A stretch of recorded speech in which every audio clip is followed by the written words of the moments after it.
Hello,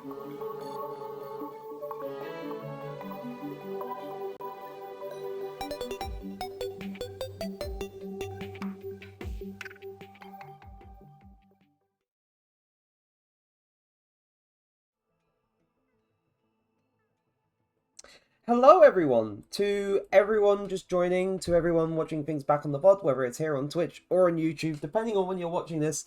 Hello! Welcome to another stream, and welcome to a break stream and a Risk of Rain 2 stream that's kind of different than what I've done before, even though I've done, like, what, 2 or so Risk of Rain 2 streams previously? But, oh well, oh well. Sorry about that. Anyway, so what am I doing today with Risk of Rain 2? Well, recently I've been trying to come up with a whole bunch of ideas for different things that I could do for either streams or videos, amongst, like, other general kind of ideas. And one of the things I thought about for Risk of Rain 2 was, what if I was to play the game, but get the least amount of items as possible, and try and make it for a run?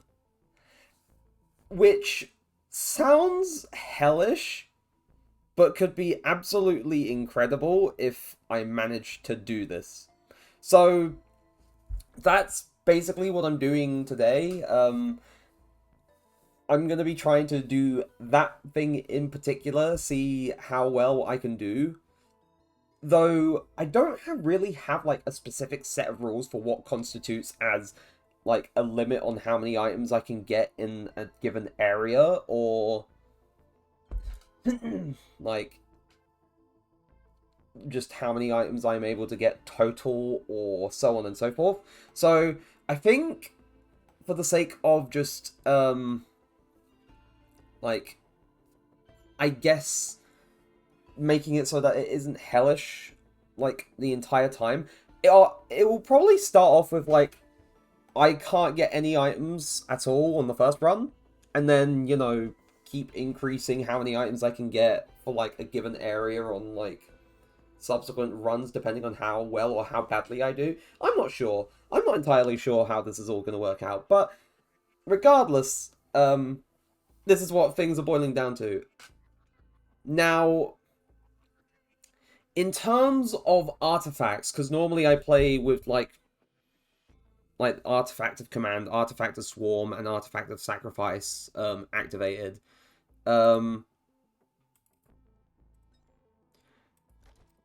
I feel like I'll still activate these, because it will make the challenge a bit more difficult. However,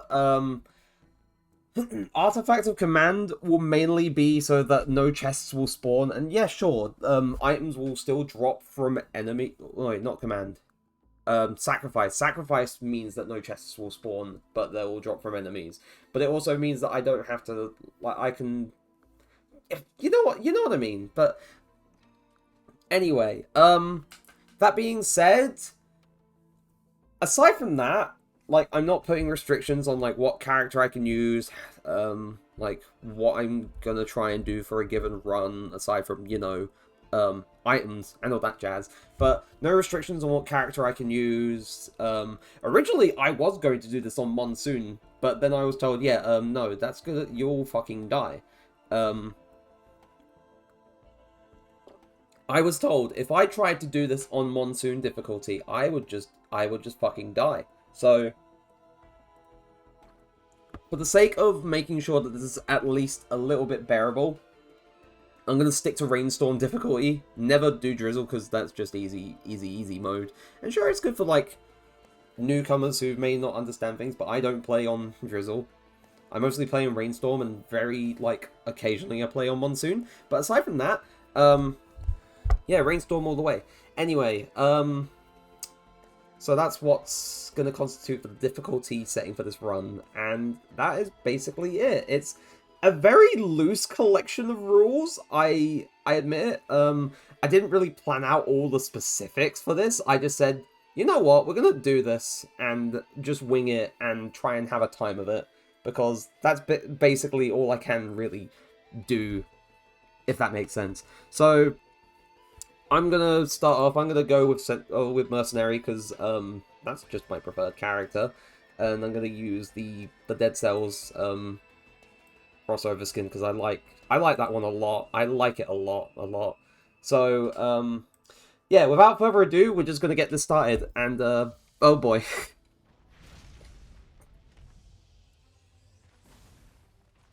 And already I feel like maybe choosing swarms may be a mistake, but we'll see what happens. We'll see what happens. It just depends on what type of enemies just become very common. Also, although I played a little bit of the game since Seekers of the Storm released, that was before like the initial patch that they made, which fixed like one of the glaring issues with the game, which was how some things had accidentally become were no longer frame rate, or they were frame rate dependent. They were no longer frame rate independent. They were frame rate dependent. So if you had a higher frame rate, I think higher frame rates meant that you would just take more damage from things, and certain things would either be quicker or slower, and that was just dreadful. I know I've talked about this like at some point before. Also, I don't know why I'm just I guess I'm just trying to stave them off, and also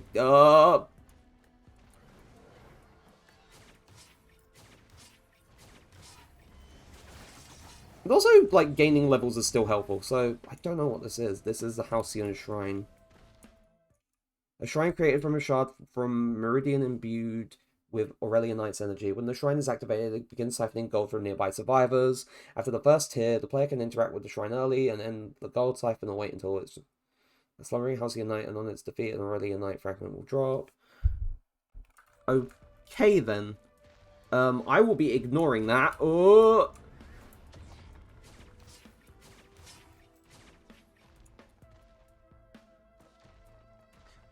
Now, in terms of, say, Trials in the Mountains and all that jazz, also, I never put a I really should have ironed over the specifics, because I should have decided, well, can I get drones? Can I get... Because I feel like drones would be... You could constitute drones as, like, the same sort of... Like, in the same category as items, in which case I feel like they also apply to the whole, yeah, I can't, pick up any or too many of these. So, that's what I'm doing. So, drones, same class as items. Either I don't pick them up at all, or they just only get picked up in limited quantities. That's basically it. Yeah, this one... Oh, it's a Wandering Vagrant. Lovely.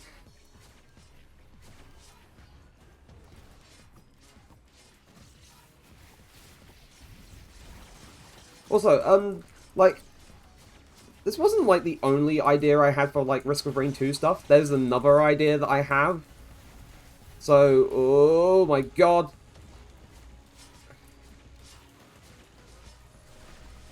But yeah, there's another idea I have for Risk of Rain 2 stuff, which I would be pretty, like, happy to try and do at some point.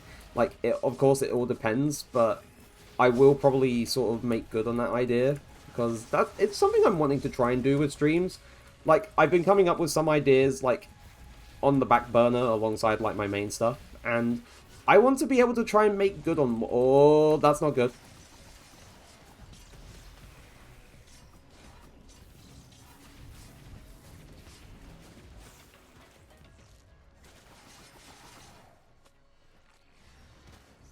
Ooh! Right, I'm running away. Like... Oh, never mind! Damn it, I was actually doing pretty well there. I got rid of one of them. And the other one just melted me. Right. Okay. Again, we do that again. But damn, that was... I was expecting to be, just blown up as soon as possible. But then again, I was activating the teleporter event, like, not long after I started. So, of course, like, it's still, like, on the easiest setting for a run. You know, aside from, you know, the actual difficulty. But, you know, the in-run difficulty, which is very different.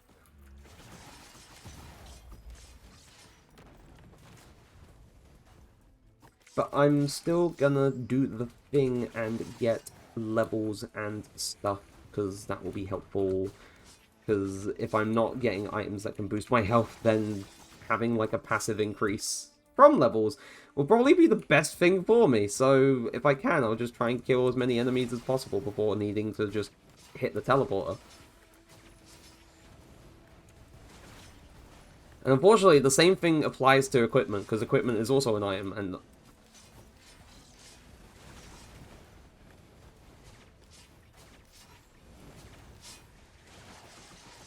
Like, and I get the feeling like this is probably, like, most likely a thing that people have done before. Like, it's not new, it's not, like, a novel concept, it's not something that's, like, wow, this is just completely unheard of. But, you know, it's me attempting it, and it's something that I've never attempted before playing this game. Or any other kind of roguelike in general, where, like, you try and impose the rule of you can't pick up anything, like, as you're doing the run.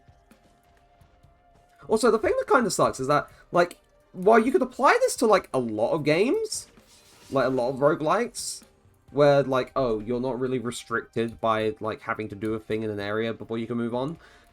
I don't think this kind of run would be possible with Hades, because with Hades, and Hades 2 by extension, because, you know, a lot of the systems from Hades 1 also exist in Hades 2, but in Hades, like, you can't move on from a room until you claim the reward within a given room. So if you went into a room and you had no choice but to choose a room where you gained a boon from a god as a reward, you would not be able to move on from that room until you claimed it. So I feel like the only way you would be able to do a run kind of like this, or similar to this, is that you would have to try and plan your route so that whenever there is, like, the option to not get a boon, you'd have to take that option and then just avoid them at all costs. Like, you wouldn't get absolutely no boons in a run in Hades or Hades 2, but at the very least, I feel like it's still possible to do, like, a very sort of minimal run.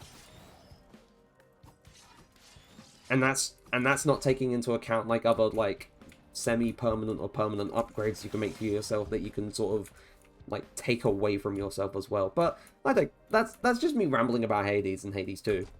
Love those games as well. Though that's probably been new by this point. If you've been here, like, if you've been here long enough, you've probably been new. It's the wisps, it's the wisps, it's the wisps.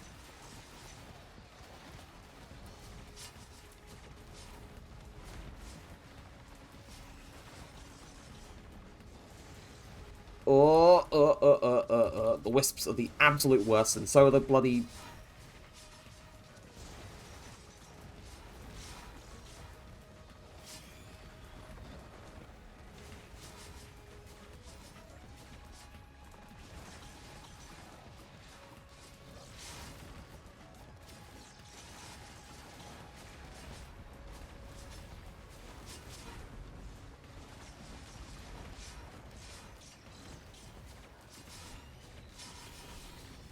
Wee.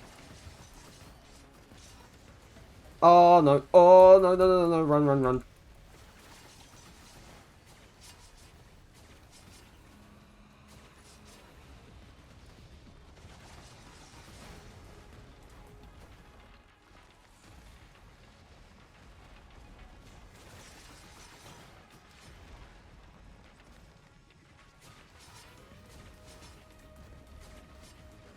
Like, if possible, I'm gonna try and get rid of those wisps, because they're, like, oh, no. Like, for the most part, enemies on the ground aren't too much of a problem. It's just ones that sort of linger in the air and fire projectiles that are just the main concern. And those wisps are probably the most annoying thing at this stage.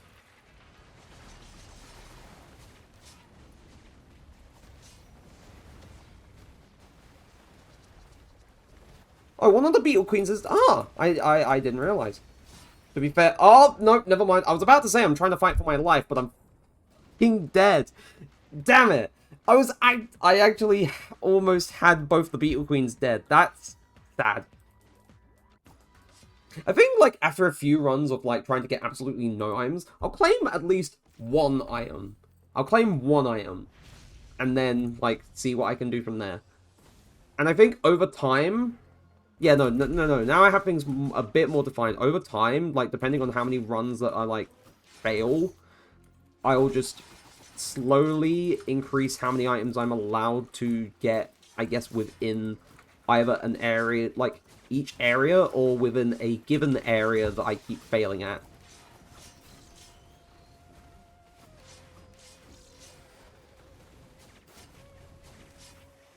I feel like that's a fairly, I guess, decent, like, way of, like, having the rules play out. Like, it's not like I'm making it, like, almost impossible the entire time, but at the same time, it's sort of slowly, like, I guess, loosening the restrictions, if that makes sense. Also, some of the shit that they added in Seekers of the Storm is kind of ridiculous. Like, the Halcyon, like, totem thingamajiggies that you can... Oh, that's a Call of the Mountain. I am not activating Calls of the Mountain for this run, because... you think it's kind of difficult enough dealing with some of the bullshit from having, like, Artifacted Swarms active, especially with, like, no items. Imagine how much more painful it would be trying to deal with more of them. That would be hell. Anyway, I'm gonna activate Teleport and get on with this. It's gonna be Beetle Queen again. Oh no, it's Wandering Vagrant.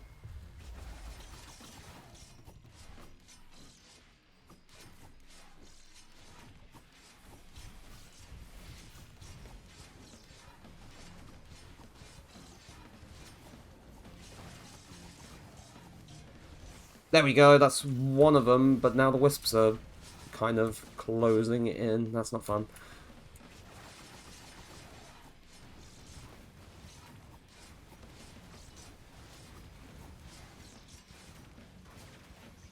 Oh, really? That's upsetting.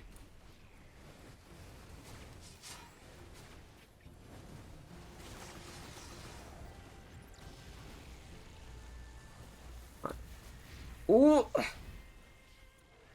If I hadn't have gotten away from that, I feel like I would have been absolutely dusted by the boss again.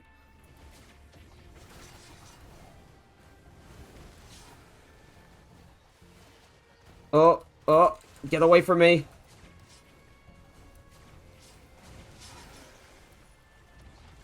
Fucking gut. Ow, ow, ow, ow.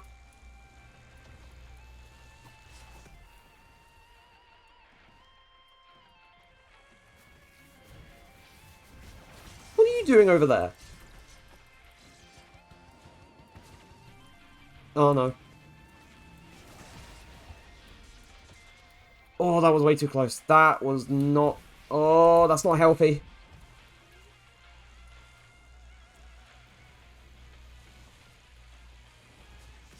And again, what is healthy? I just haven't a clue. Ooh.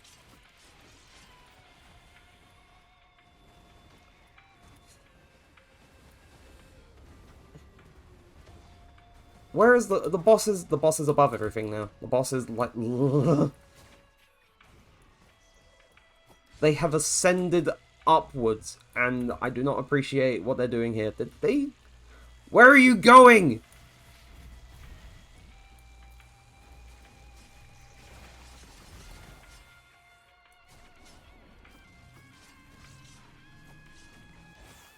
Oh, there we go.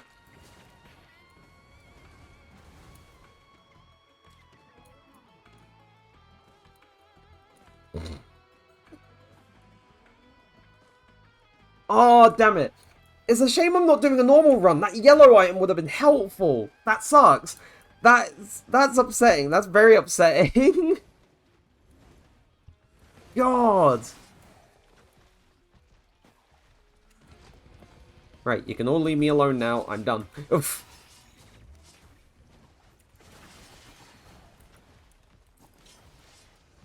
Woo!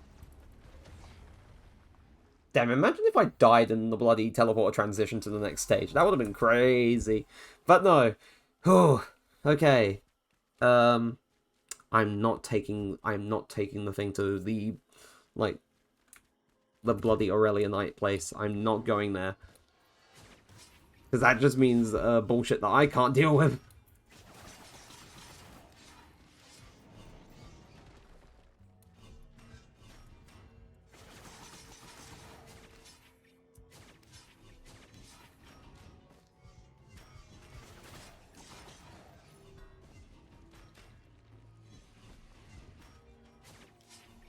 I'm the one thing I'm actually realizing now by doing this stream and potentially doing the other like kind of Risk of Rain 2 stream idea that I have for the future, I'm starting to notice a pattern with the kind of streams that I do every so often with like different like runs with different sort of limitations and shit imposed. Like, take the level 1 playthrough for Kingdom Hearts 1 and Kingdom Hearts 2. Like, take that kind of stuff, and then take this, and then... Like, imagine if I started doing the same for, like, other games, like Binding of Isaac and other, like possibly even Persona. I mean, I doubt I would do that for Persona, because I'm not, like, an expert on the Persona games. I mean, I only have Persona 4 Golden, and even then, I haven't fully beaten that game. I haven't fully finished the playthrough. Speaking of, if I ever decide to play that game as a playthrough, I don't know when it will happen, but it will happen probably eventually, depending on how I feel and whatever else comes first. But for the time being, there's still plenty. There's plenty enough with Kingdom Hearts 2 and also Xenoblade Chronicles. Speaking of, Xenoblade is back again on Friday, which I'm pretty happy for because I just get to indulge. I get to just put Xenoblade on the shelf and be like, hey, this is my thing that I love. And now you're gonna see why.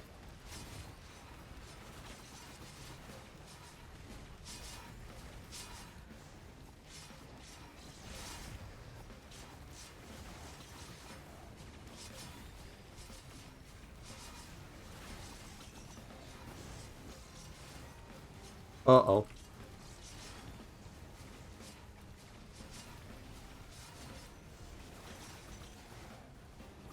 Oh, one of the beaten queen. Oh, God.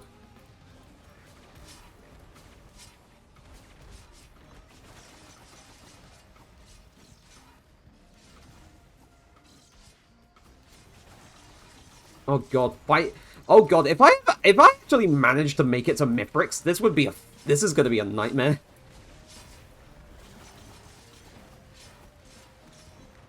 Oh, no.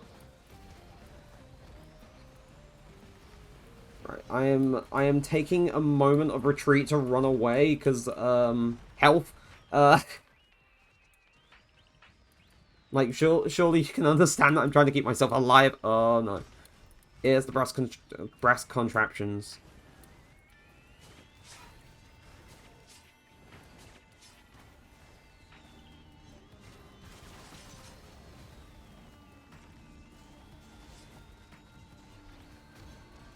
Oh, no.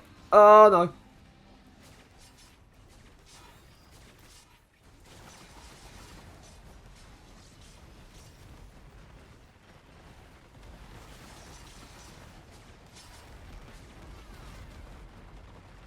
Oh, no, I gotta run! No! It locked it onto an item! No! That's so stupid! I was trying to activate the teleporter, but it interacted with an item instead! You! Ah! God's sake. Oh, we almost made it through to stage 3. That kind of... That sucks. That sucks so hard. I'm just... God.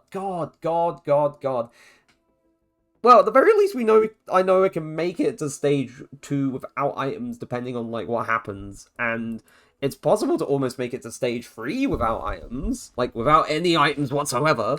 So, you know, I'm already feeling good about things.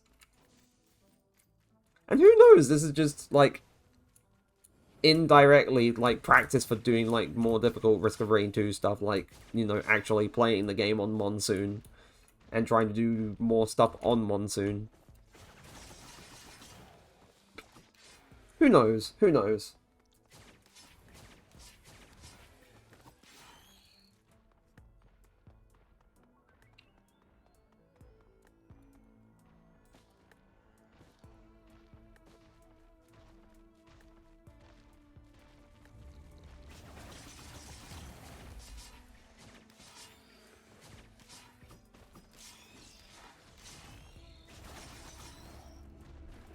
Woohoo!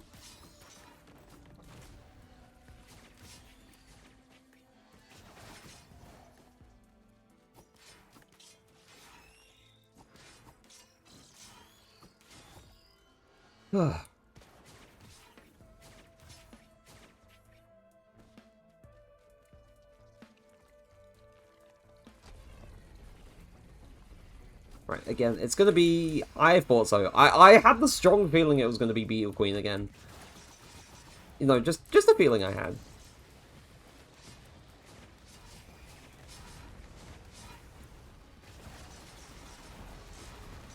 I think the sheer volume of enemies from, like, a Beetle Queen encounter always makes it a bit more of a difficult one to contend with like, a few items. I get the feeling that this run's gonna end very quickly. Or somehow I'm kind of wrong. Oh, no, I was not wrong. Dead. Fuck. And it was because of the stone golem. It wasn't even because of the guard. It was because of the stone golem. Right. So Beetle Queen is a very inopportune boss to fight on the like with no items because of the sheer quantity of like tougher enemies that there is like fighting the Beetle Queen. Also, I don't think I leveled up enough, so probably was a bit too flimsy for like anything to even like remotely go well. So, oh well, it happens. You win some, you lose some.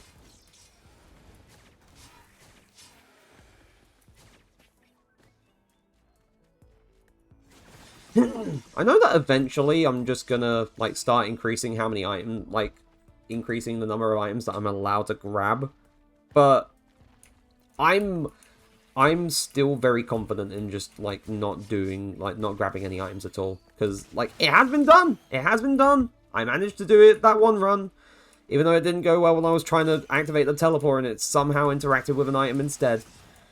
I swear to God, if it weren't for the fact that that item was right next to the teleport, I would have actually managed to make it to the third stage and see what happened there. It probably would have been one that I don't like, but who knows? Who knows?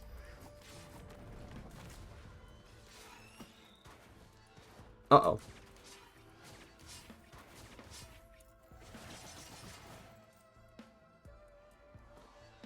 What?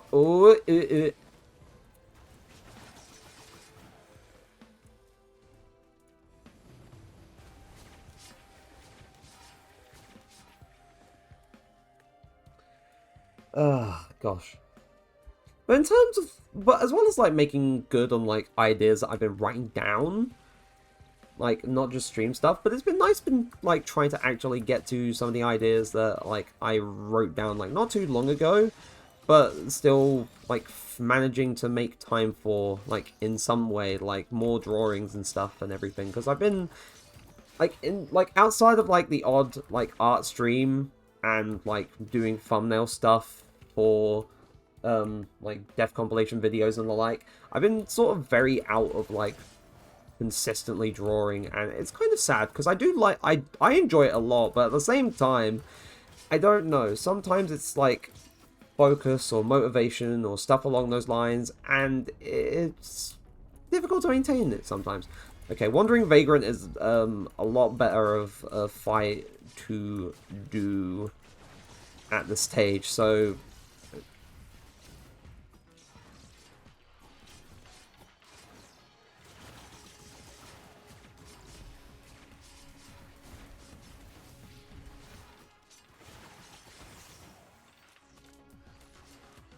oh, very interesting. Oh,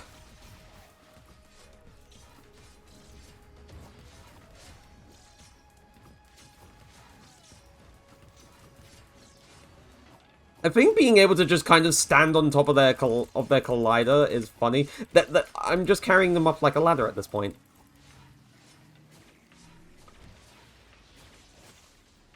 Whee! Oh, no, that's not good, because those things hit hard. Oh.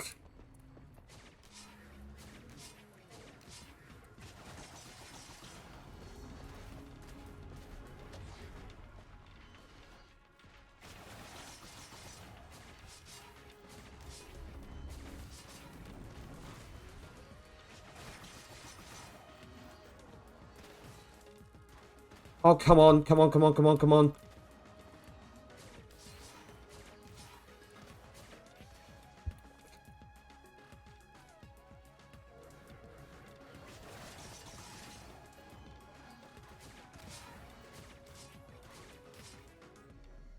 Like, I tend to forget how much range some of these enemies have.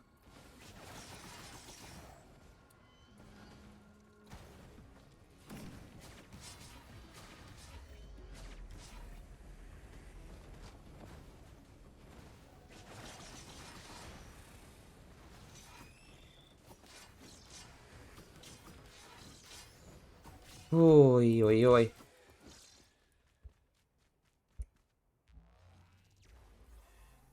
Whew, just about made it through. We carry on, and we're back here again.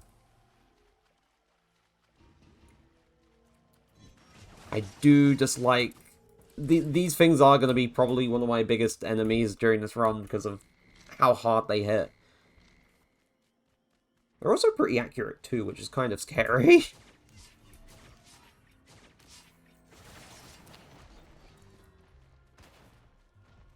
Also, one of the things they added, like, for, like, multiplayer kind of stuff, they added the ability to just, like, pause the whole, like, game for all players. Like, in case, like, a player needs to go and do something, like, go BRB and whatnot. And it's kind of crazy, actually, because not too many games actually let you do that. And... like, it's kind of, like, the implementation is, like, fairly crude in some regards, but I feel like more games should try and strive to make it possible, like, multiplayer games, like, online multiplayer games, should try and strive to make it possible for people to, like, oh, if they're playing, like, co-op and someone needs to, like, disappear, like, rather than have them, like, stand in one spot waiting for, like, time to pass and then potentially have things happen in the background. Really, like, try and make it so that, you know, you request, oh, can we pause this while I go to this? And the other player says, yeah, sure. And they just pause it for everyone. And that would be pretty cool if more games did that. Like, it's a very neat quality of life feature. Ow.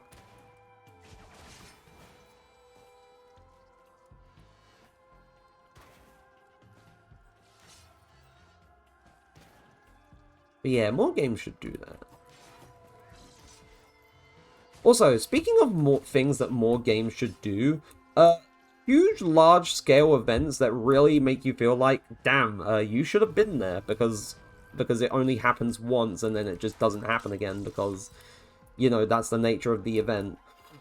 And the one thing that comes to mind, definitely, as of late, is Splatoon 3, because across all the, like, entries in the Splatoon series, like, or just in general, like, for Splatoon, like, there's always been the things called Splatfest, which for people who don't know, which there's most likely people who don't know, like, either in chat or watching things back, like, a Splatfest is basically, like, a little mini event that happens where, there's, like, a vote between, like,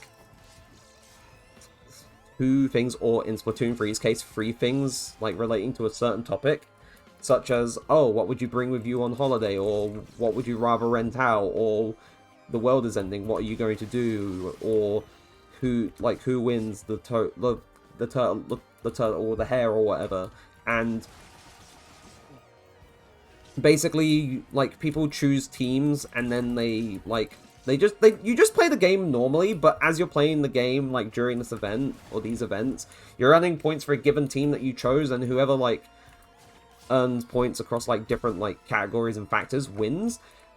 Recently, like, literally yesterday, the Grand Festival for Splatoon 3 ended, and the Grand Festival is essentially, across each of the three Splatoon games, there's always been, like, a final fest, which is basically, oh, this is the last, like, notable, like, Splatfest that's happening for this game's lifespan before, you know, we stop regular content updates and we, you know, dial things back. Oh, fuck, I'm probably dead. God damn it! I got knocked away as I was trying to do my thing, and that fucked me. Anyway, as I was saying, So across all three of the Splatoon games, they've had like this one like defining, like definitive finals Splatfest where like it's a very unique theme, like unique to that game, or you're basically siding with like the idols for that game because of it. And in Splatoon 3's case, what they decided to do is like as a huge celebration of like all three games and like the basically almost 10 years or so of the series' history, is like the Grand Festival was a huge fucking 3-day celebration of the game, of the past, the present, and the future. And it was a very different kind of experience because of like they designed like they created a very like special venue for the event where you got to essentially see like in-game like live concerts of like the idol characters from each of the games just performing their songs on like a different set list and whatnot. And it was such a cool thing. And it really felt different. And having an experience such as that where it's like, oh, it's a very big thing where it feels like either a celebration or a significant event, and it really gives you that sense of if you weren't there when like it was actually happening, then you'll never be able to experience like how it felt to just be there at all, even if you like go and like use what Nintendo implemented and like with the amiibos and like, oh, you get to re-experience the venue, but you never get to truly experience how it felt to just kind of be there during the event itself, if that makes sense. So basically, what I'm trying to say in this whole like rant and like this whole spiel of everything is more games should have like big spectacles that celebrate like a game or a franchise or stuff like that, and make it like really feel like inclusive of the players, like making them feel heard and feel like, wow, this time that I've been spending with this game or this franchise and whatnot has been worth it because of, you know, what this event was and what it was to me. And if Splatoon 3 is like evidence of like how you can do it very well, I feel like more games should definitely give it a chance at the very least. So yeah, that's me just saying my piece on stuff like this. TLDR, more like big events that feel like something significant and includes like a lot of people should be made, should be invested into at the very least. If you have like a game or series or franchise or whatever that's like popular and has a lot of people in its player base, and whew, and you want to celebrate like their history or the game or just the general history of things, you know, something like that, something that's just a spectacle would be very cool in more games. So let me talk about an example of the opposite of doing something like that. You know, having an event that doesn't feel very worthwhile, that doesn't feel like it honors or respects the people who have stuck by with it for so long, and is generally lackluster in terms of the content it offers or how it chooses to celebrate the history of things like within that game or within that franchise, and honestly could be a whole lot better than what we were given. And this is not the first time I've had a rant of the sort during a stream, because I've done it multiple times in the past, especially recently because of all the stuff that's been happening. But this is talking, of course, about Destiny 2. Recently, Destiny as a whole, like not just Destiny 2, but the Destiny franchise as a whole has celebrated 10 years.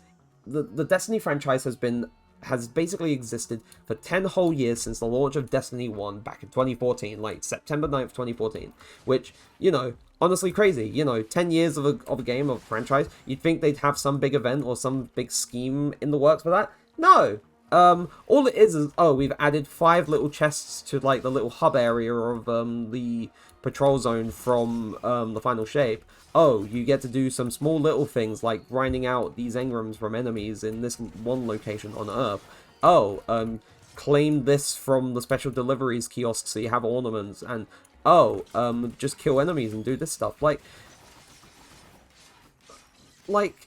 it feels, like, very scaled back, like, compared to other games, and also compared to its own, like, Bungie 30th anniversary celebration, which, when that came out almost 3 years ago, I can't believe it's almost been 3 years already, but when that came out, when they announced the details for that, there was so much they did for that. Like they added, like, a whole new, like, PvE mode, like Days of Eternity, which was, like, kind of, like, framed as a game show, which, honestly, cool idea to, like, frame, like, a whole thing of, like, oh, we're dragging in, like, combatants from different areas of the Paraverse. Oh, this is just a game show being hosted by, Space Tentacle Dude and basically a fucking cosmic horse, which is funny.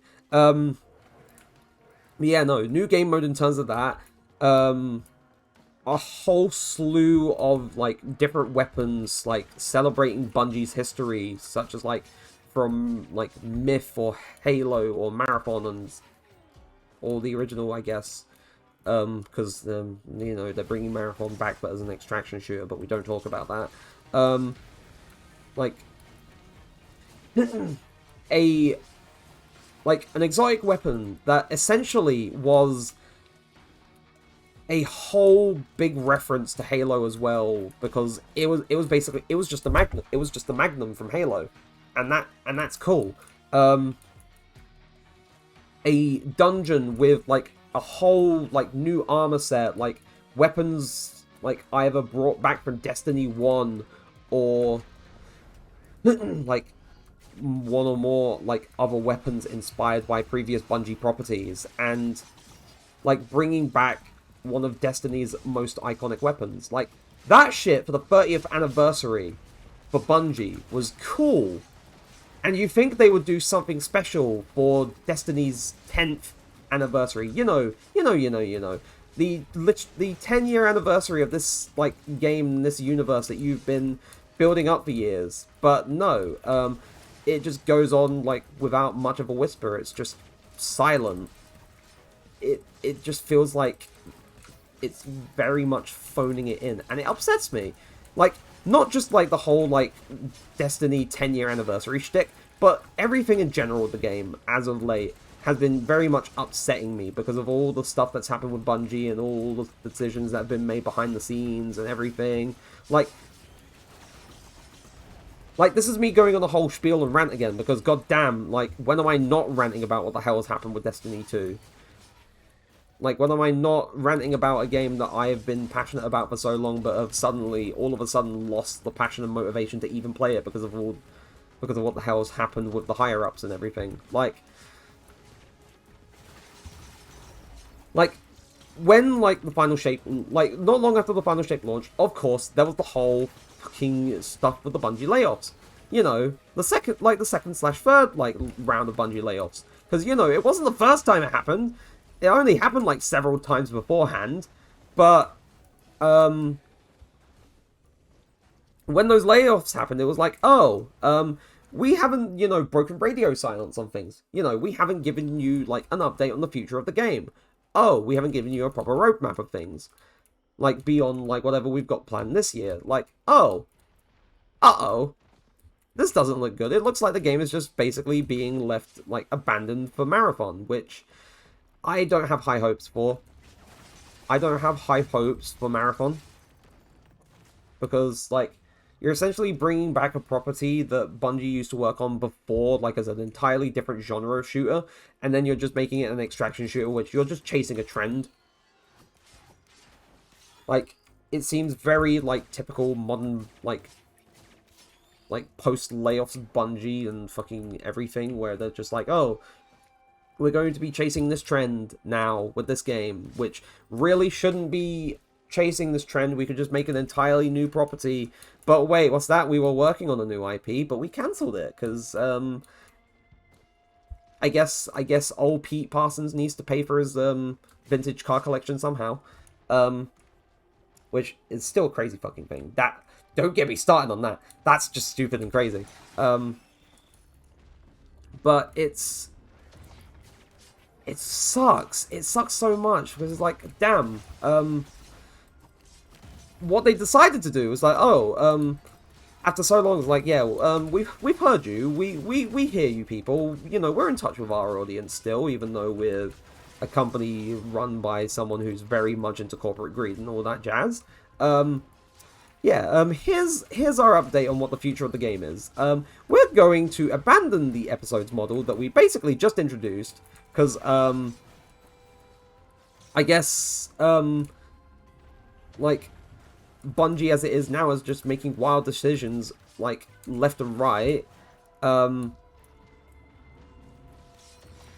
And we're essentially going to bring back a model that we have not used since the first year of Destiny 2. We're going to be going back to the 2 mini expansions per year. That's what we're going to be doing. And, like I can understand, like, things shifting and, you know, trying something different, or trying something that you tried before that didn't really go down too well because of, like, the content that was made for it. Because let's be, I'm flashing back to year 1 of Destiny 2 and how terrible that was because of, you know, how lackluster things were. Like, not just because of, like, some gameplay aspects like grinding for gear and all that jazz, because they took the fun out of that, but also because of, like, what they were releasing for, like, their little mini expansions, where Curse of Osiris is absolute shit, and Warmind was slightly better, but still not amazing. And then they released Forsaken, which was still one of the peaks of Destiny 2. But they said, yeah, we're going to bring this back. And I'm kind of skeptical of them bringing this model back, because, you know, there is the chance that it does exceedingly well. There is the chance that it just blows whatever, like, plans they had for the episodes out of the water. And I can, from what I understand, a lot of who were recently let go in the layoffs have recently come out and said, yeah, this was the last thing I worked on before I was laid off. And it's like, god damn, we're getting to see the last bit of your work. Let's hope it's, you know, amazing. And I'm hoping, like, for their sakes it is, because these were people, like, hardworking developers and designers and writers and everything, with jobs who were trying to make a livelihood, you know, at a company that they thought, oh, shit. I think I'm going to start adding adding the ability to just get items, rather than just let everything kick my ass. Like, a company that they thought cared about them, but in actuality, no, that's really not the case. That's just,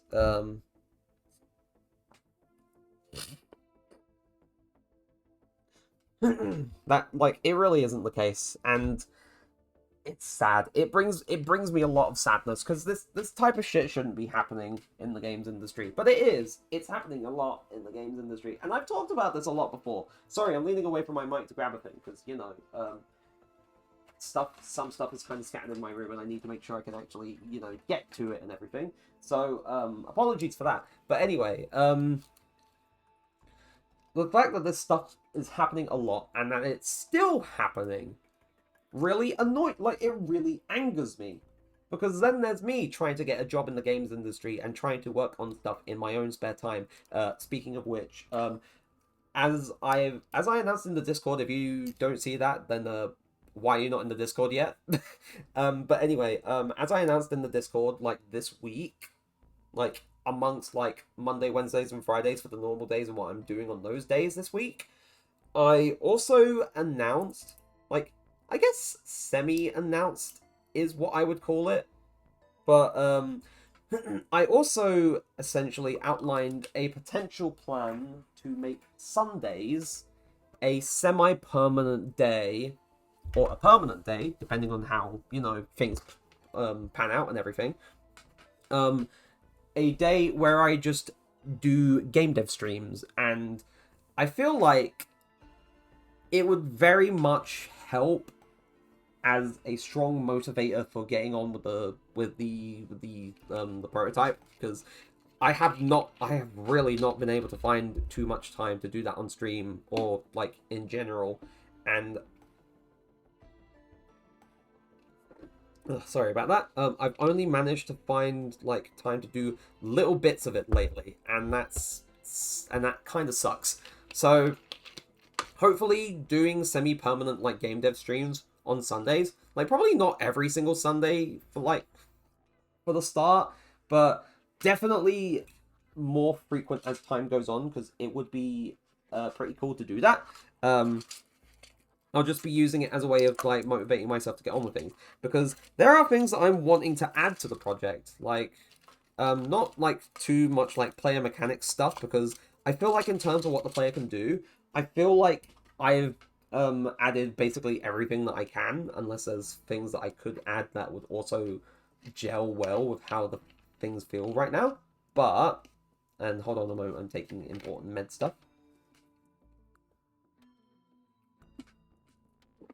And also hydrating at the same time, so, you know, two things that are important. But, there's also some changes that I'm wanting to make to the project structurally. Like, not in terms of, like folder structure and file management and stuff like that, because that's kind of okay.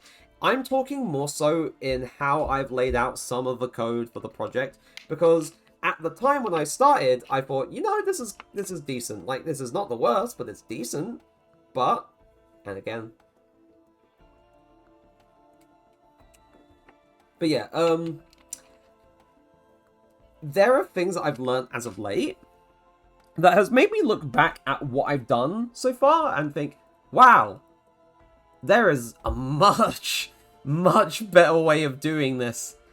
There is a much better way of handling this. So, either on the stream or in the background, like probably tomorrow or like during the week or whatever, in between other things I'm trying to sort of get myself to do, I'm going to be slowly sort of planning out and like making those structural changes, because overall it'll make things a lot like better structure wise, and also in terms of like how performant it is, or you know, like how dependent things are on one another. It'll just make things a lot better. So that's what I'm planning on doing for the project before anything else. And then I think I'm also, I mean, I was in the process of doing something like it, but I'm also going to be reworking the AI to a degree. Just so, like, just so I can make things a bit more sophisticated. And also I feel like with, like, what resources I've found to adjust, like, the enemy AI with, it will allow me, to some degree, to create behaviors that I loved seeing in Spyro 3. If you were there for those streams, you should know what I'm talking about. But if not, I'm talking along the lines of how the enemies would interact with either each other or with the world. And I'm hoping to try and sort of do something like that with the AI for the enemies in the rat platformer.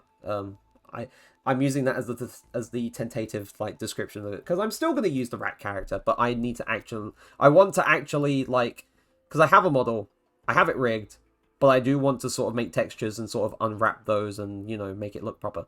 Anyway, I've gone on rambling long enough without like just having the game in the background.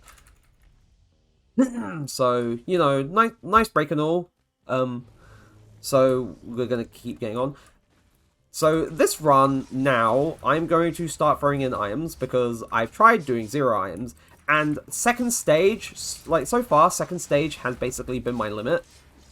Like, I almost made it to third stage, but, no, actually, you know what? This will be last run where I get absolutely 0 items on the first stage, and then next run, I'll throw in 1 or 2 items on the first stage, and then no items on the second stage. And then, you know, we sort of steadily increase from there, depending on, like, how many runs goes by without, like, any success or anything. Because, you know, that's likely to happen. But the question also has to be asked, will I impose the limit of it has to be the first 2 items I see, or I can just chop and change, like, and choose whatever ones I want to grab? Because I'm not too sure yet. Again, I didn't work out all the specifics. I didn't plan this far ahead. Despite, you know, having things planned out in terms of what I was wanting to do today in the first place, but... Oh my god! What the fuck?!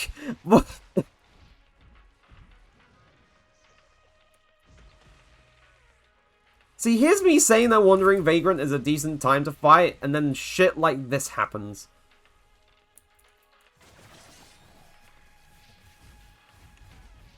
Like, that was purely insane. Like, that kind of knockback is stupid, even for Unity standards.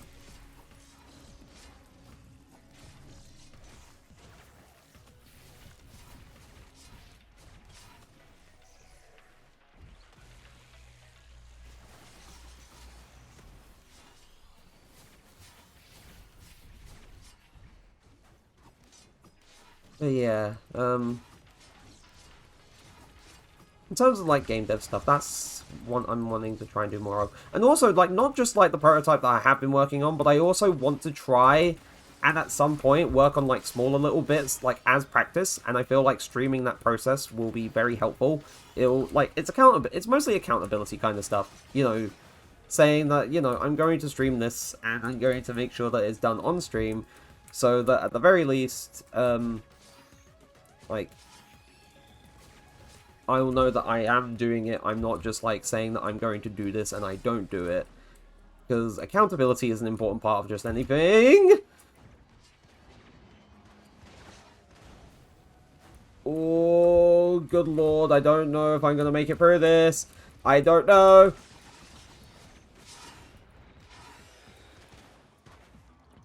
I'm running away.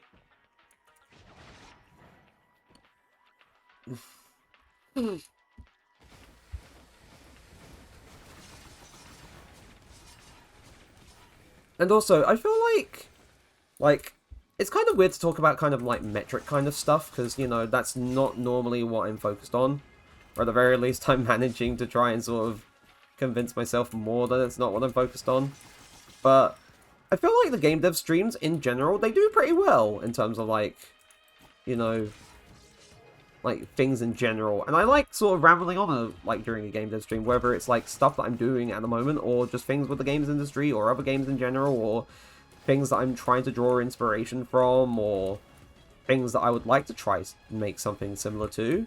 Like, for example, one thing that I was thinking about, among my list of many different general ideas, though this is a game dev idea and not a general idea, stuff similar to Devil May Cry, but with, like, different styles of weapons instead of, you know, what the Devil May Cry series is known for, which is mostly, like, swords, guns, and, like, other firearms and stuff.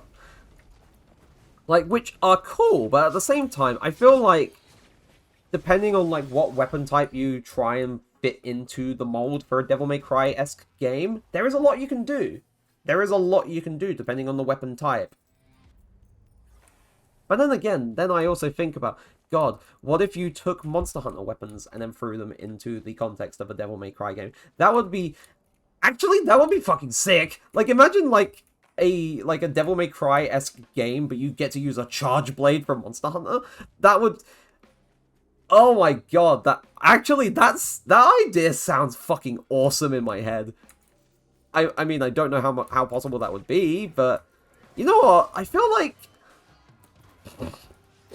It would be a matter of, like,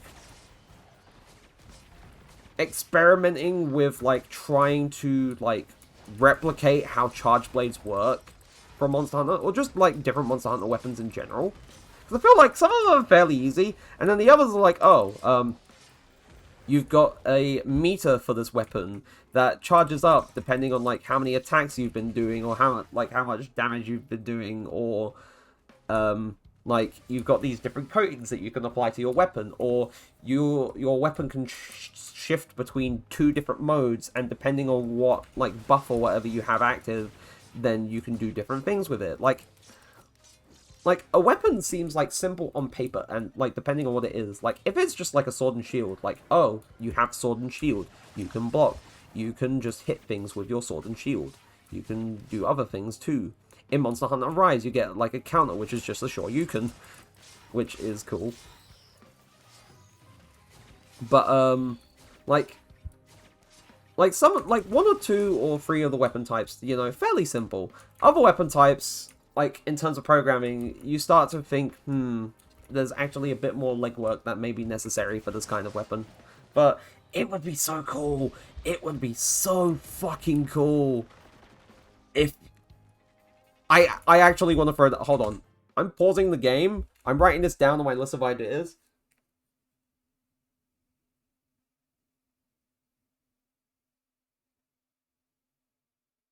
Hold on, the fucking autocorrect is being stupid.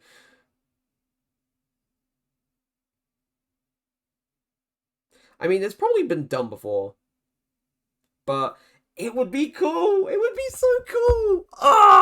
That's a kind of, like, aside from making a PS1 style, like, collectible platformer, which is what I'm trying to do at the moment, doing this kind of thing, once I know how to do it effectively in Unreal, would be amazing. Like, I want to share this idea with more people, man, because it's like, it's so cool. Like, God, now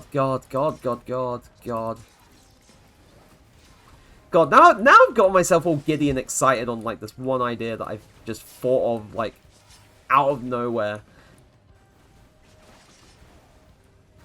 An idea I thought of nowhere. That's just crazy. It's crazy. It's cool. It would be so sick. And I feel like other, like, Monster Hunter players and people who like Devil May Cry would look at an idea like that and think, wow, this would probably be sick. So you know what? I'm gonna keep that idea, like, for a rainy day if I ever decide to try and do something like that, or I do it very slowly on the back burner alongside other things. But, you know, that would be sick. God, now the sort of ideas are flowing, like, how would I make a weapon with two different states? Well, I would make a normal weapon as a template, and then I would make a weapon or a weapon class that you can switch between the states for, and then la-di-da-di-da-di-da, and then you start building on that. Like, the way I'm saying it sounds simple, but in actuality, it definitely isn't simple. But, like, imagine, I'm getting so giddy, like, about this idea. This is just, ugh.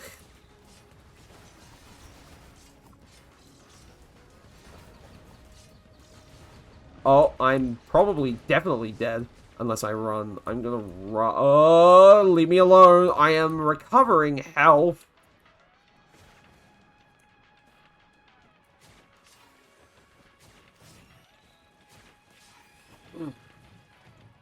Also, I don't think I was supposed to, like, be able to... Hello, Hitor. I am a little man now. Hello. You probably missed me getting all giddy and excited about a fucking idea that I thought of out of nowhere. And I don't know, like, it's probably been, like, an idea that's probably been attempted or actually done before. But oh, it's someone to share it with. Yes, let's fucking go. Heater. I'm gonna pause the game quickly because I have to talk about this idea that I thought of, and it's a cool idea, and I want to sort of talk about it, even though it'll be, like, very brief. So Devil May Cry. Like, first off, I love Devil May Cry. You also love Devil May Cry. Assuming. A lot of people love Devil May Cry. But a lot of people also like Monster Hunter, myself included. So I was thinking to myself, like, whilst doing this kind of shtick, or whilst doing this, and I thought, what if you took, like, a Monster Hunter style weapon and put it in, like, instead of it being in a Monster Hunter game, you put it into a Devil May Cry game, like DMC5. or like a Devil May Cry inspired game. Can you see what I was thinking of when I was like when I suddenly realized, wait, this would be cool. Like this would be such a cool idea in my opinion. It's probably been attempted before, but it would be so cool. Like imagine having like a weapon that you like have like similar systems to like what you would manage for like some of the Monster Hunter weapon types, but then what you do with that weapon in like a DMC kind of game is very different. Like that's just like an idea I'm bouncing around in my head, and it definitely would be like something I save for like a rainy day when I know a bit more about how to do this kind of stuff. But honestly, I like this idea a lot, and though I definitely realize it could be workshopped, but as a basis, it would be so goddamn cool. I love it. I love it. I love it. Anyway, that's my idea I was thinking of. I mean, thoughts and opinions and like different ideas are also like appreciated because maybe it'd be good. Maybe it may like be a bit rough around the edges, like most concepts at first, but it would be cool. It would be so cool, but that's my opinion. Oh no no no no no no no no no! I'm getting sucked. I'm getting done. Let me run.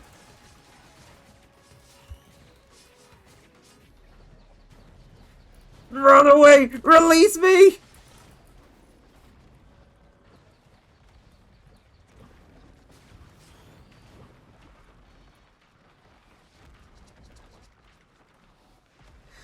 Oh, good lord, good lord.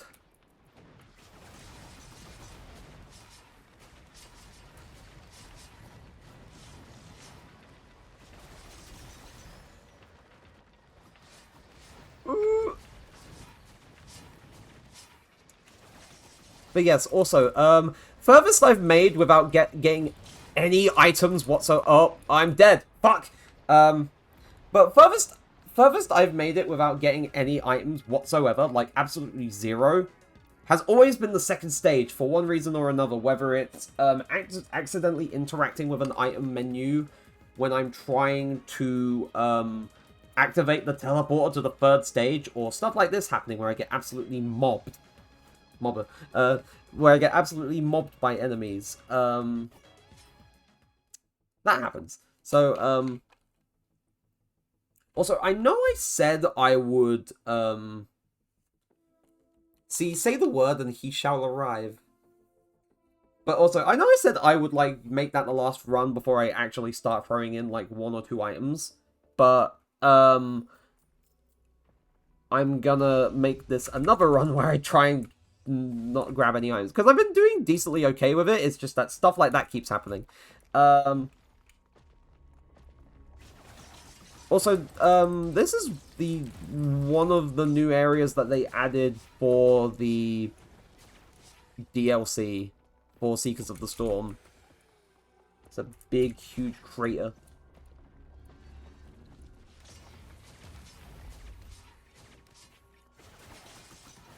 Though it is pretty cool, though.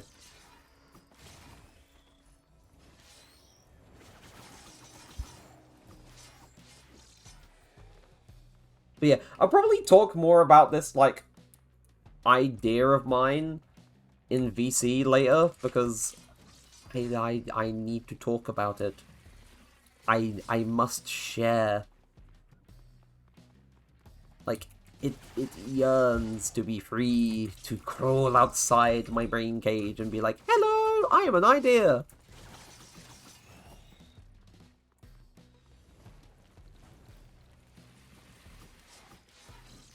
Oh, you finally finished Portal 2. Let's go! You finally finished Peak 2. One thing I realized, like, I know you've completed the co-op for Portal 2, but you are now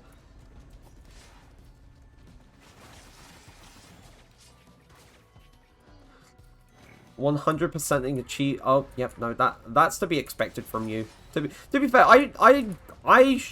I should have seen this coming. I can't remember if, like, this is a thing, like, if this is an achievement, but I think, I might be misremembering. Hold on, let me actually check, um, like,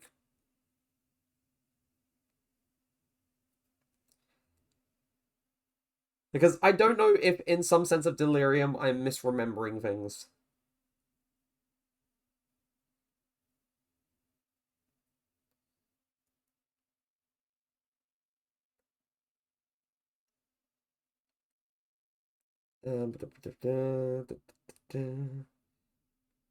Transmission. That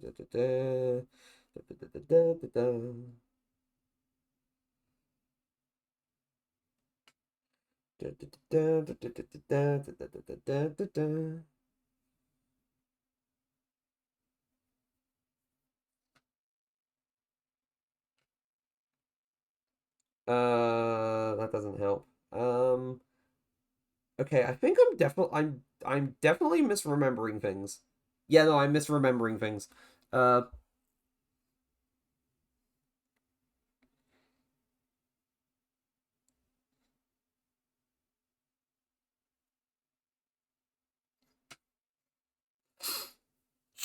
Sorry about that. My thoughts were I thought there was an achievement where that you would get if like when you get to the conveyor belt with Wheatley and he's like, oh, just feel free to end yourself like right there.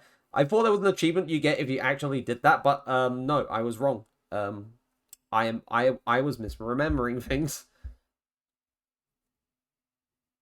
Also, speaking of that, did you take Wheatley's advice at all? When you got to that part? Because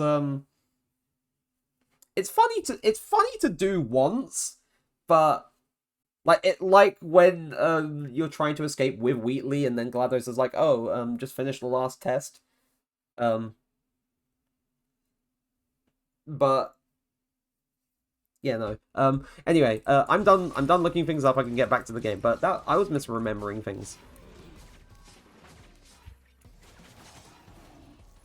Also, aside from like that little game dev idea, and also my plans for potentially making Sunday a semi-permanent, I can talk, a semi-permanent day for game dev streams.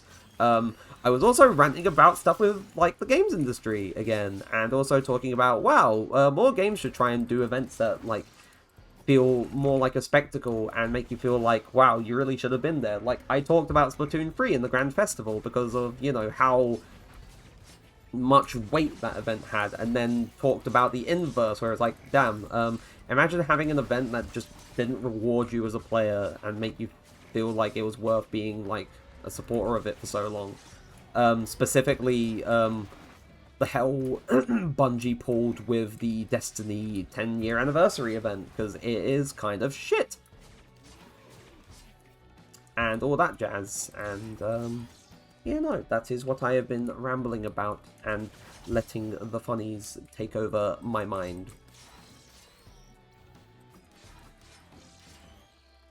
But yeah, no, that's basically what I have been doing. Also, believe it or not, would you believe that I also have a second, like, idea for, like, a different kind of Risk of Rain stream here?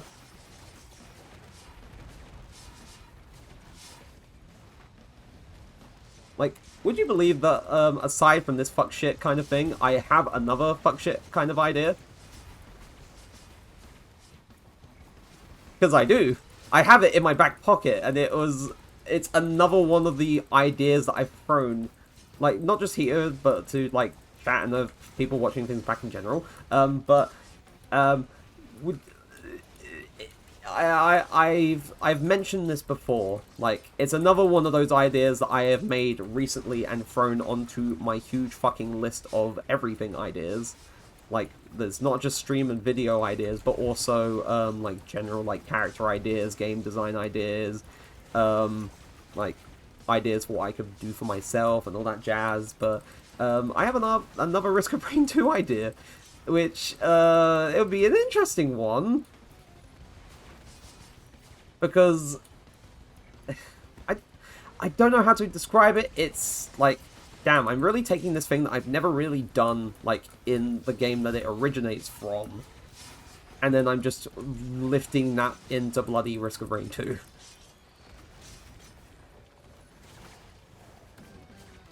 In a sense. In a sense. That's what I'm doing. But I'll probably talk about it more, like, if people want me to talk about it, because I don't mind sharing the idea.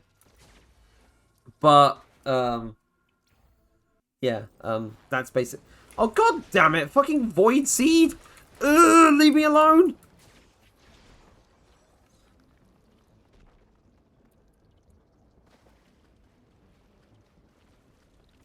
But yeah, no, the main thing I was thinking about, I thought that, like, oh, you, like, when Wheatley tells you to, commit die, you get an achievement for listening to him. I thought that was a thing, but no, I was wrong. I was wholly wrong and I was misremembering things. You know, little rant aside. Or little, ideas crawling out of my brain and saying, hello, aside. Speaking of... Yeah, that would have been funny. But... No, sadly you don't get an achievement for doing that, which... Like, like, come on, Valve. The opportunity was there. You should have done it. I know Portal 2 released years ago at this point, but you could have done it. You could have done it. You know, do it for the funny. Do it for them. Do it for the people.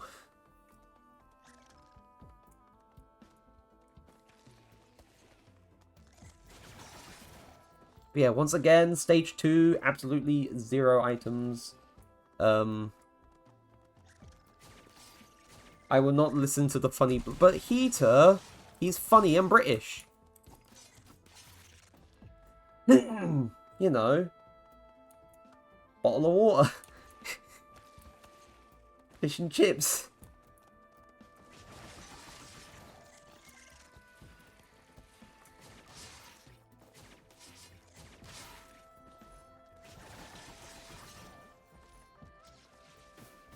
No. I'm just doing that as a fucking self-insult at this point. God.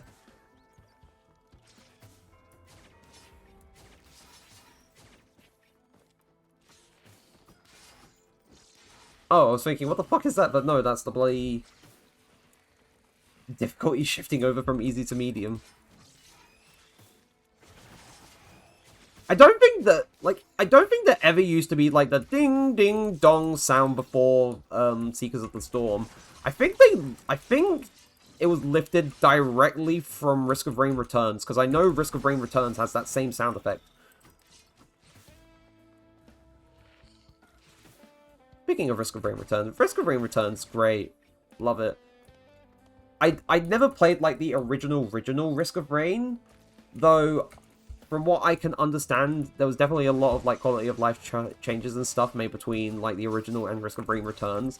And also things like sprite work and stuff generally look, like, more crisp and pretty. Which, you know, always a plus in my book. If a game has absolutely gorgeous sprite work, then you've sold me. Like the old Capcom fighting games, like Darkstalkers and Street Fighter Third Strike and JoJo's Bizarre Adventure Heritage for the Future, because that was made by Capcom, and that game is just beautifully animated, like goddamn.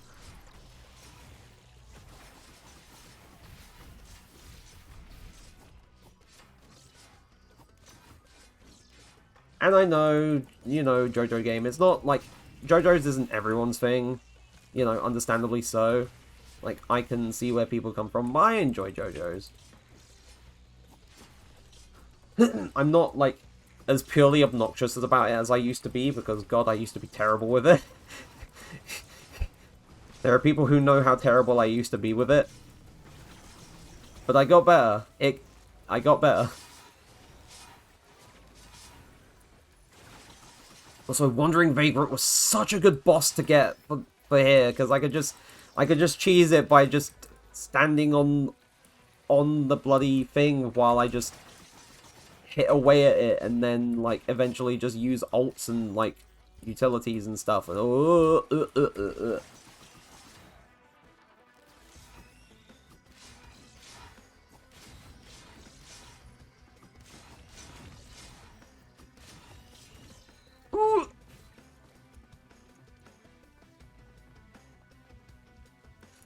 But you know, suffice to say, absolutely zero items actually making it to the third stage? Crazy! Crazy stuff!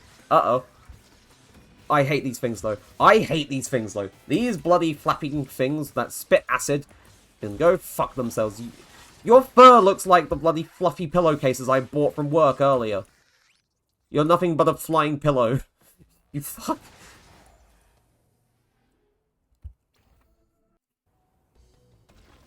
Oh god, this place. No, that means we gotta deal with the bisons. Uh-oh. And another void seed, too. Uh-oh. Pillow. Also gold enemies, too, because they appear there. These things are, like... I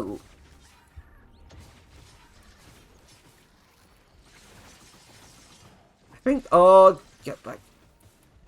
Ow. Leave me alone.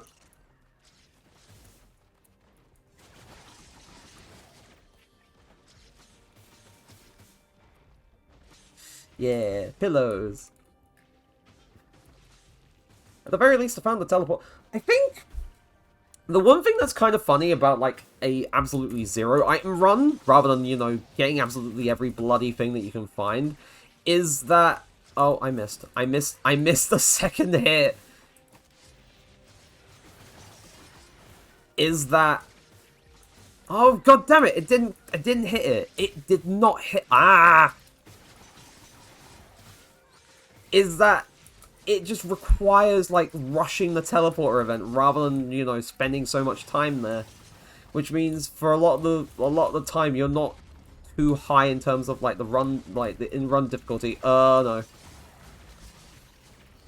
I was about to say, please do not let the collapse kill me, because that is fucked.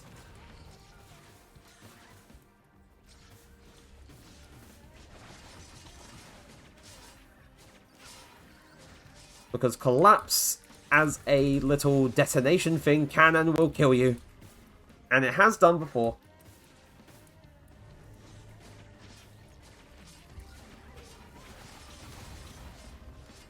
I'm definitely getting shot down. Leave me alone. I'm far away from you.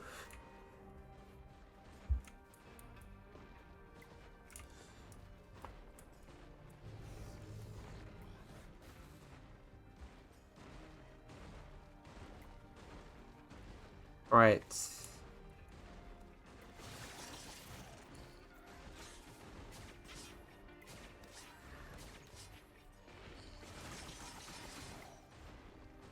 No, I missed! No, oh fuck.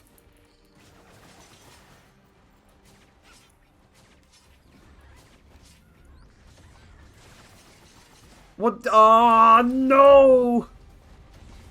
No, screw it. I'm starting the teleporter. I am... Oh, magma worm. Hello! The worm!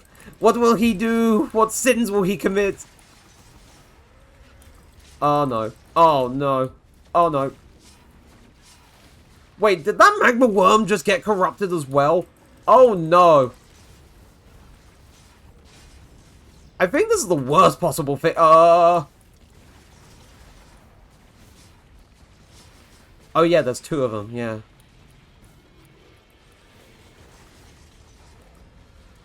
I think one of them died from Oh. I can't... Is one of them dead? I think one of them is dead. One of them killed the other... Okay, wait. Yeah, no, one of them died. The other one, the corrupted one, killed the normal one. Actually kind of worked in my favor. What the fuck? Oh, no. No, no, no, no, no. No, no, no, no, no. Alright, I'm not dead.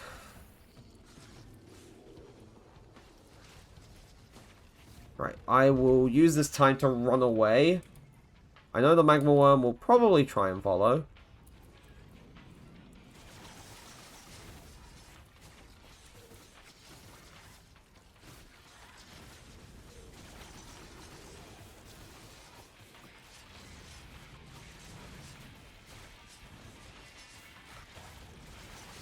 In a way, I'm fighting... Oh, no.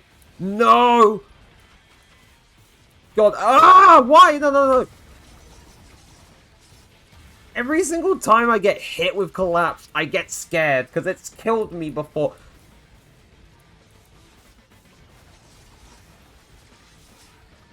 Like, as a delayed, like, damage explosion thing, it has killed me before.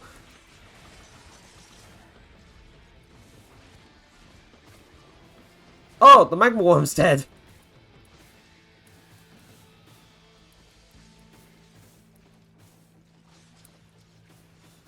I think there's still, like, corrupted enemies killing, like, the regular enemies and vice versa, so I'm just gonna let them do their thing. I'm gonna run up here, recover a little bit of health until it's safe to go down and grab the teleporter, and then I'm gonna grab the teleporter, because, fuck you, we're getting to stage 4. How have I managed to make it to stage 4 with 0 items? That's crazy. That's crazy, but it works. It works. We're doing it. We're doing it, people. We're doing it, chat. I know we probably won't make it too much further, but, because, you know, how this game is. What the f... Oh, it's another gold enemy. I'm thinking, what the fuck is that? Oh, bollocks.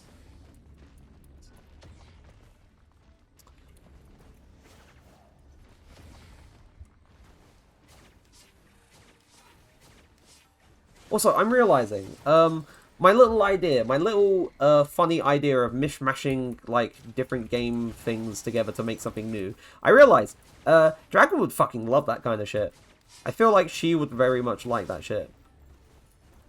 It'd be so cool. Like, in my head, it would be so cool. Like, I want to make that shit, because in my head, it's like, this would be sick. This would be cool. You get to do funny, bloody DMC-style combos with a weapon that you would normally use in Monster Hunter. Or something similar to it. And it's just... I want to make that. I so want to make that, because that would be so cool.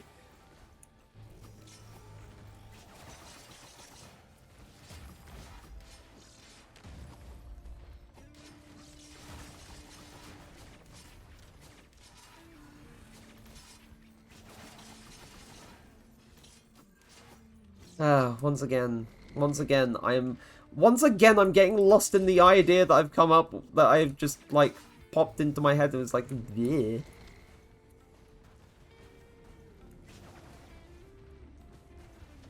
Also, I can't remember where the teleporter is. Oh, there it is. Oh, these Greater Wisps suck, though. They're beefier as well. This is where things get very difficult. With how beefy some of the enemies get.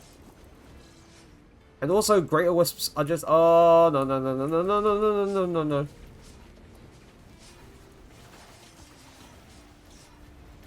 Oh, no. Leave me alone.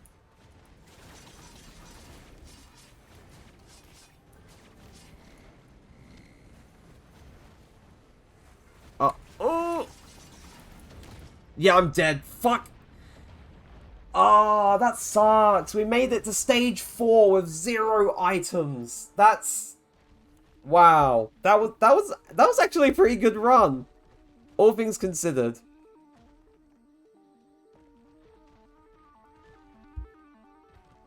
All things considered, that was just... Ugh. Damn.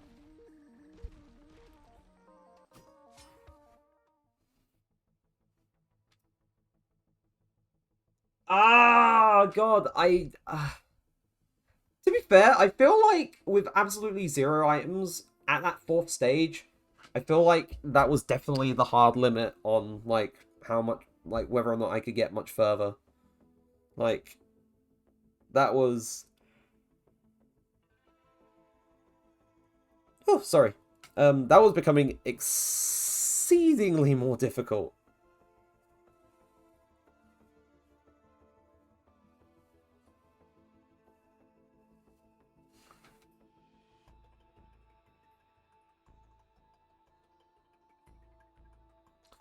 Let me think. Just... Sorry, just a moment. Just plugging plugging stuff in, plugging phone and stuff in, because I forgot to do that, because I'm a forgetful little guy sometimes. I forget things a lot. Right. Now that I've seen that I can get to the 4th stage with absolutely 0 items, barely. Yeah, I forgore. I forgore a lot. And sometimes it's not a good thing. But, now that I've seen that I can get that far with absolutely 0 items, I'm gonna start throwing in an item either...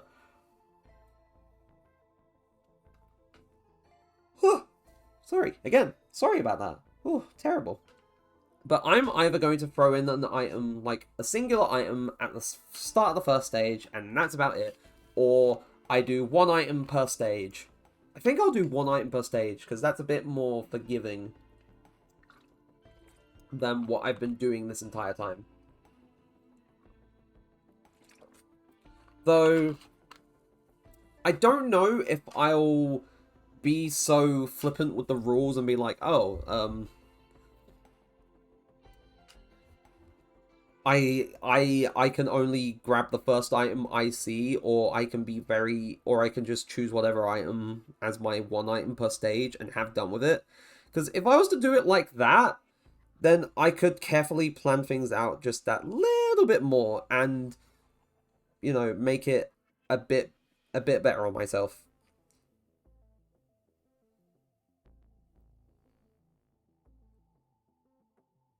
So, you know what? I think... Yeah, I'll do that. I will do that. 1 item per stage. I don't have to pick up the first item I see. I can just... Like, if I find something that I feel like would be very helpful, then I will pick that up and then have done with it. That will be the 1 item that I get per stage. Depending on how many times I fail with this set of rules in place, I'll probably eventually increase it to 2 items per stage, and then go from there. I feel like that's a good progression of things, considering the fact that for like the past hour and a half or so, I have been doing runs with absolutely 0 items, and making it to stage 4, great. It's great. Making it to the 4th stage is great. So now we're playing with 1 item per stage. So, and again, like, I'm considering drones in the same vein as just, like, normal items. So if I wanted to, like, grind for, like, money and instead get a drone, then I can do that. It'll probably be, like, very helpful in the long run, though, again, there's also this fact of, like, oh god, at some point there will be enemies that will absolutely rip them to shreds, and you have wasted your money. So, there's that kind of risk to consider with this kind of thing. If I was to grab a drone... Like, sure, it will be, say, like, it was a gunner drone, it will be helpful for, like, dealing more damage to either the boss or to enemies around it. But at the same time, there is the risk of, if that drone gets destroyed, I probably won't be able to do anything about it, and then I'm kind of stuck. I'll have basically wasted an item on an earlier stage. So,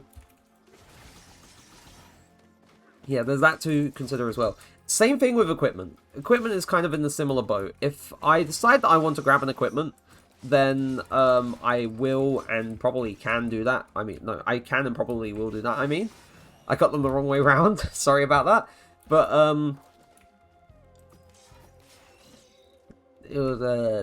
that will apply to equipment as well. If I want to grab one, then I'll grab one, and that serves as my 1 item per stage.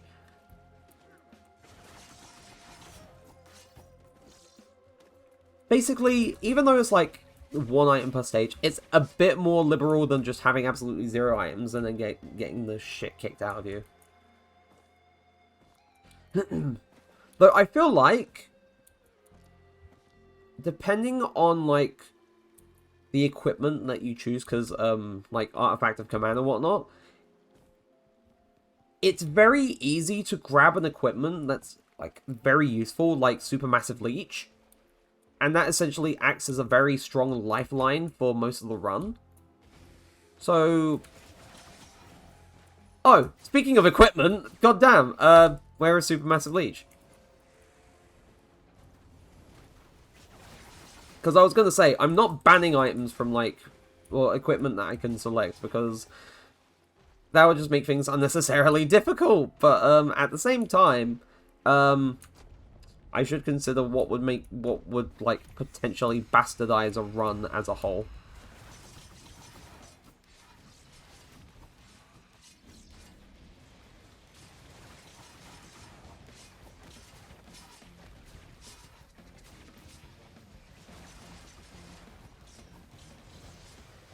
And also, with Supermassive Leech, because it's a case of, oh, when I activate it, while like the duration of the buff that it gives me lasts, I could just recover health. That's gonna be super useful for later on. Like, not just for like boss fights, but just like dealing with enemies in general, especially like getting to the later stages and they start either getting like very like damage spongy kind of thing, or they hit harder, or both. It makes that much easier to deal with.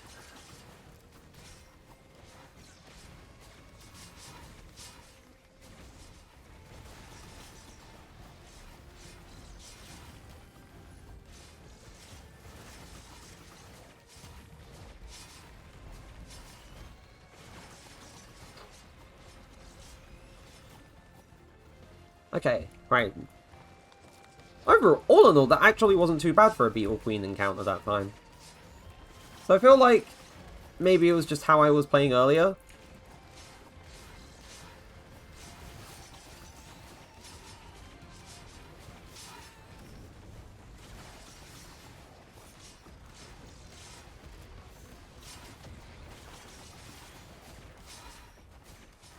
But man, am I glad that I didn't choose like the highest like general difficulty setting, because that would have been murder. That would have been terrible. I would not be having fun at all. And in this vein, I'm just having fun with seeing how far I can get.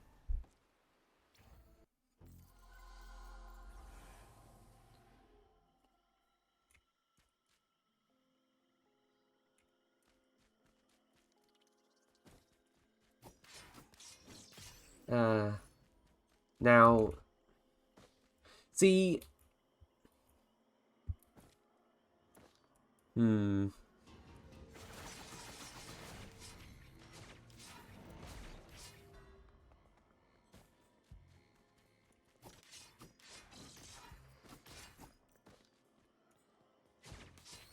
me think, because in my head there's a thing that I'm considering, and that is, because I'll be grinding, like trying to grind for like just like levels in the run, which, you know, important for health, and that would just normally require just dealing with a lot of enemies. There is one item in particular that I'm thinking of that will be super helpful, because it very much hinges on like enemy kills.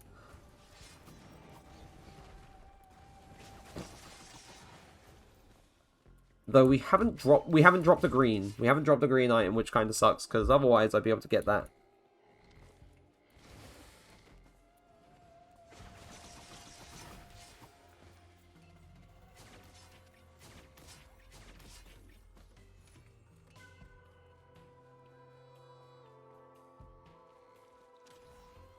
Whoop.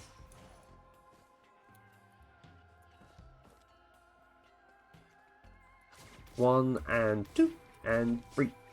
A green item would be so bloody nice, please.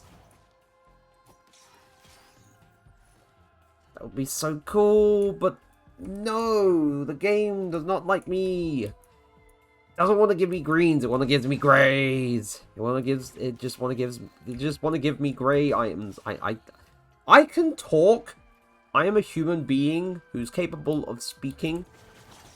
Somehow I was struggling, which makes me debate my legitimacy as a human being. Am I an alien? Do I want to go out and get my photos binted instead of my photos printed? I don't know. Logos binted?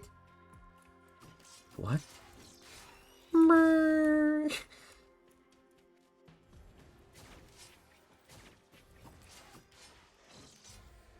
Oh god, I don't want to get my brain started on that kind of stuff, because otherwise I will just get hung on it.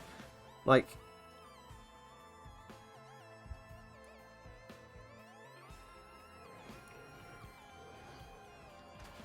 It's like the other night where I almost just kept saying "Holy moly."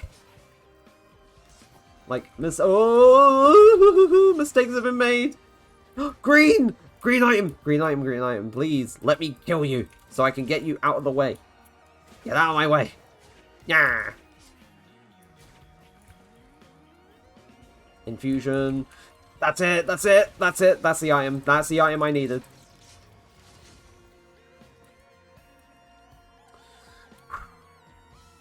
Right, now we fight. Now we start teleporter and fight boss. Okay, Stone Titan is an interesting one.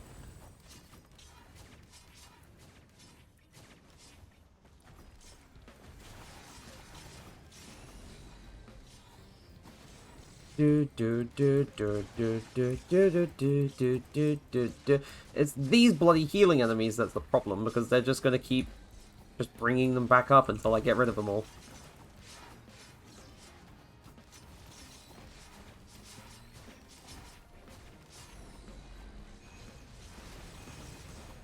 Now, for people who don't know, like, either in chat or watching things back,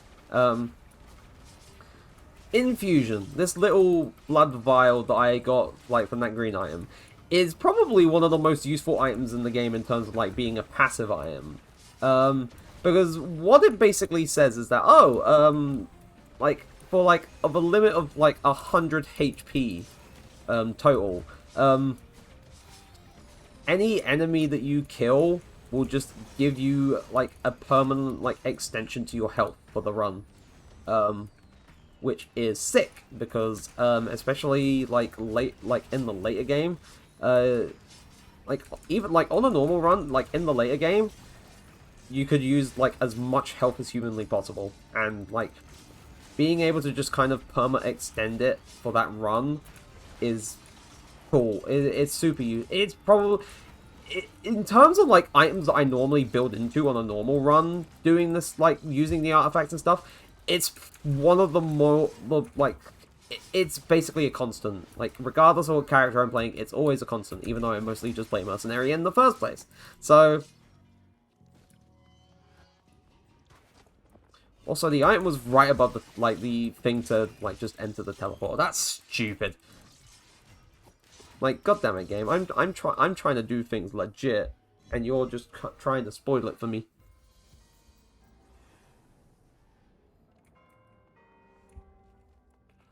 Right, Scorch Shakers, right. We got the Void Seed. Now, there is also the debate of, if I destroy, like, all the enemies in the Void Seed, like, because, of course, like, a Void item would be an item, because it is an item, but would it be worth, like, trading off, like, a regular item that could possibly be very useful for a Void item, which is either the most useful thing in the world, or is the worst thing possible? Also, I feel like I need to run. That was such a terrible idea.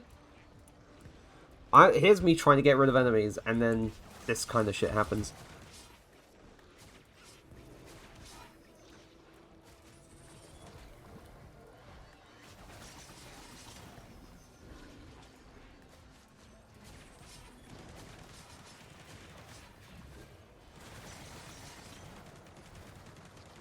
Ooh! I'm taking cover.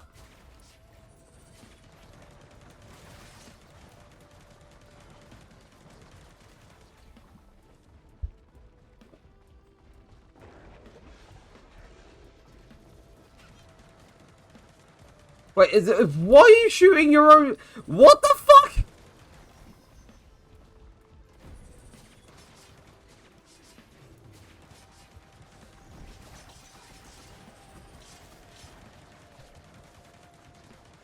No, please?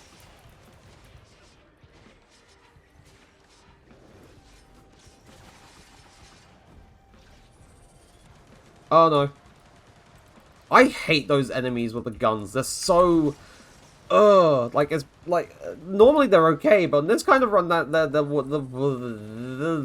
worst possible thing I could face. I don't even know if it's worth, like, destroying, like, all the enemies for the, like, the Void Seed at this point, because Because it feels like it's too much of a risk. Of rain. Too. I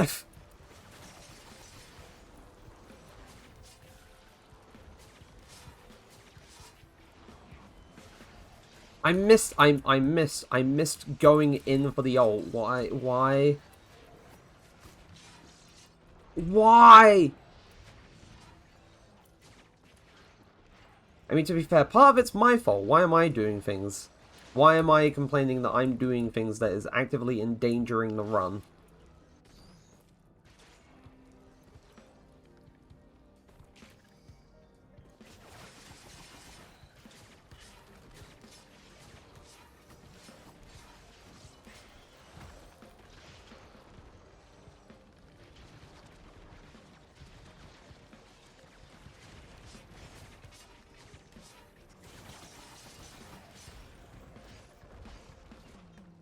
Not worth.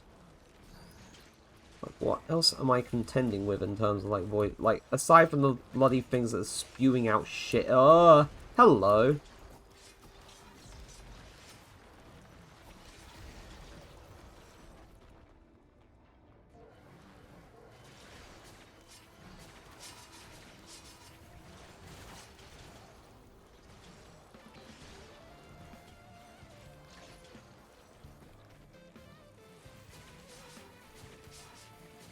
Whew.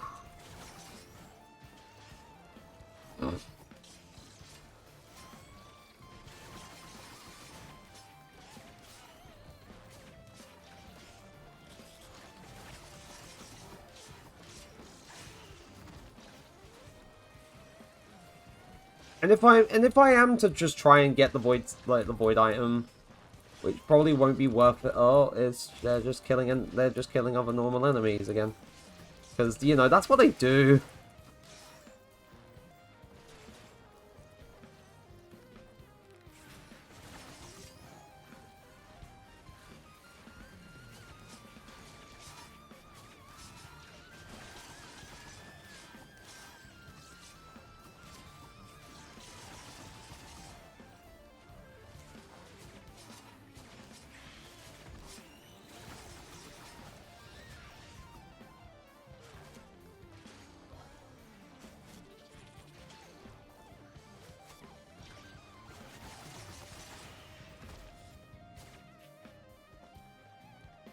I was about to say, where are the other two void enemies, but they're scattered across the map. One of them is probably... And I'm not gonna like if it is. I knew it. It's one of those things.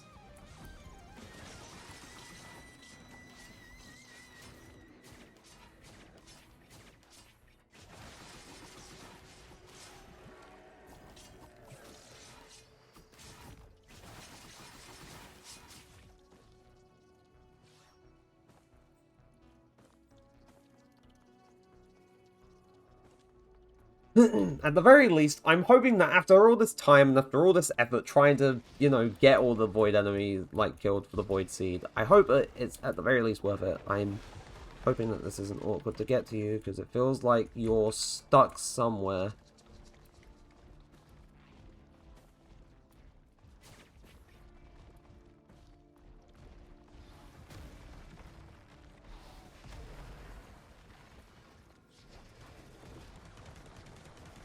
Oh, you've got to be shitting me. They're stuck! They're stuck inside the bloody... Ah, why?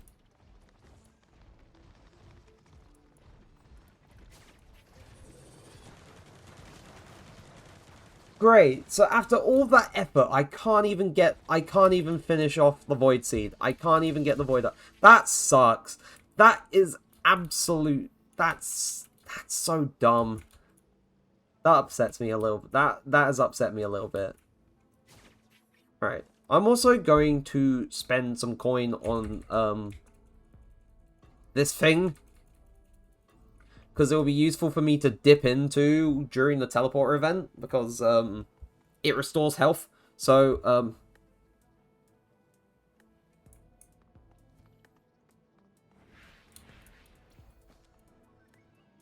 where is the teleporter? Down here.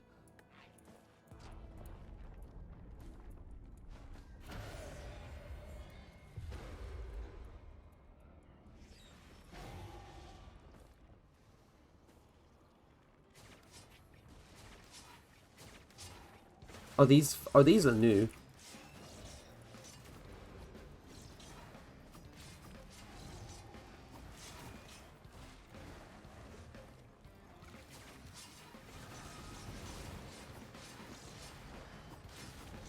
Oh god. Oh no, I realized. Oh, this is awful.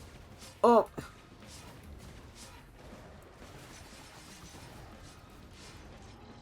No, god damn it! Fuck.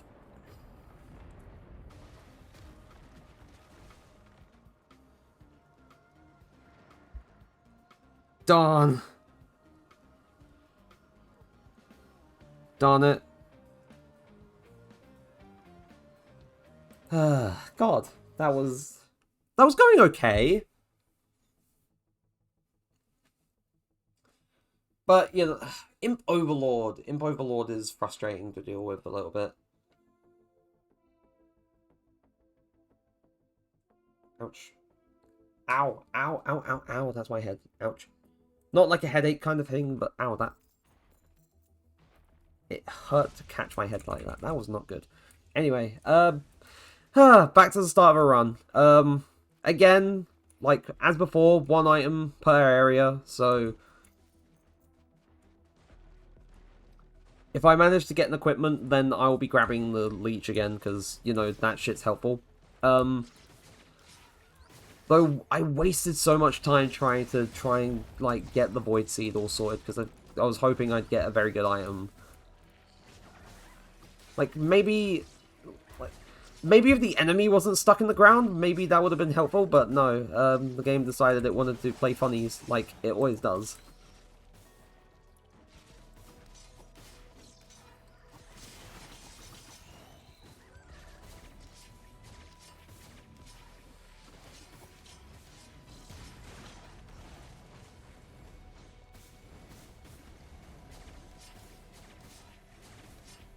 I get the feeling that this run won't last that long, because this area for this stage, is obsessed with having the stone golems.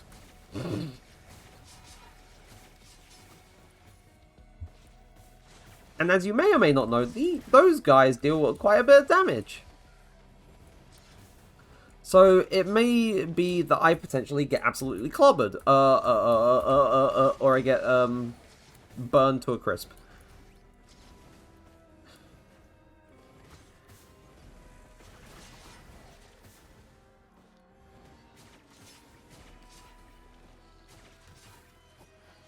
Oh no. Uh-oh.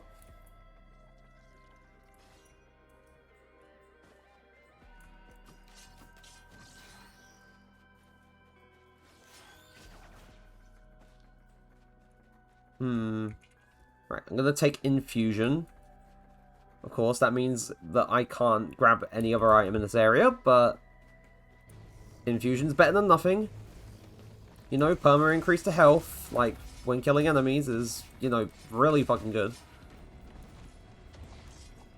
But I get the feeling like, oh, imagine if I managed to drop an equipment either, like, not too long from now, or during the teleporter event. That would just upset me! Because I was hoping to get the supermassive leech again. Because it's probably one of the most useful things I could have for a run like this. Considering its utility.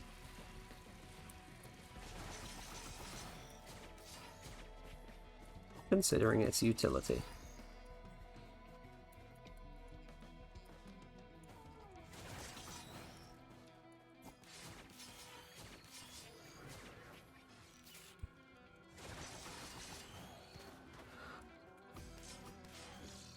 Right, I think... Right, I swear, find it... Oh, no, never mind, I found it, I think. Yeah, there it is. I was about to say, finding the teleporter in this environment is sometimes a little bit frustrating, because sometimes you just kind of lose track of where things are. Like, you'd think you wouldn't really do that in, like a vast empty space, but sometimes that just kind of happens.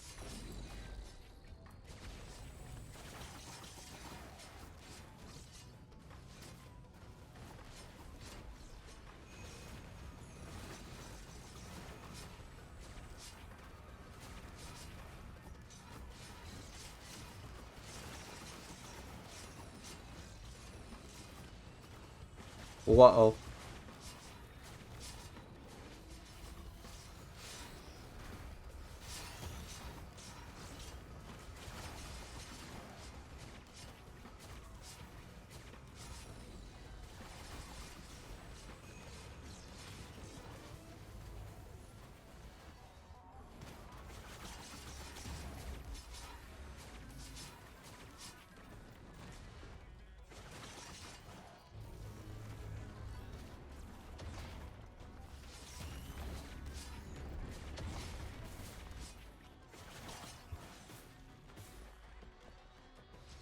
Oh no.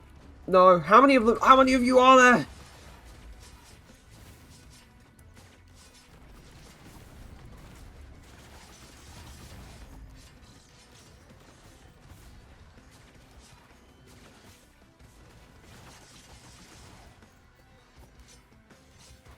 No, no!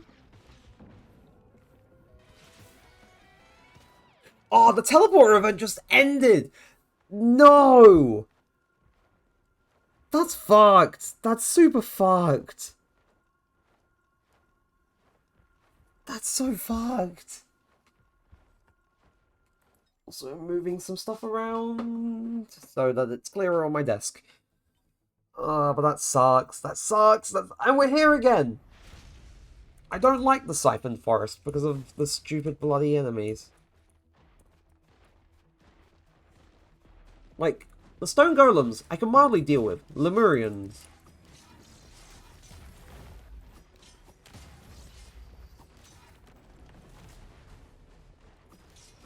Like, I can deal with to an extent. Like, the little like the beetles. The little beetles I can deal with. The beetle guards I can deal with. Those flying things, the blind pests, the things that look like my fluffy pillowcases. I dislike them immensely because, like, on their own, they're not bad. Like, in groups, they are the absolute worst thing to deal with because of how many there are just spitting at you at a time. Like those ones up there.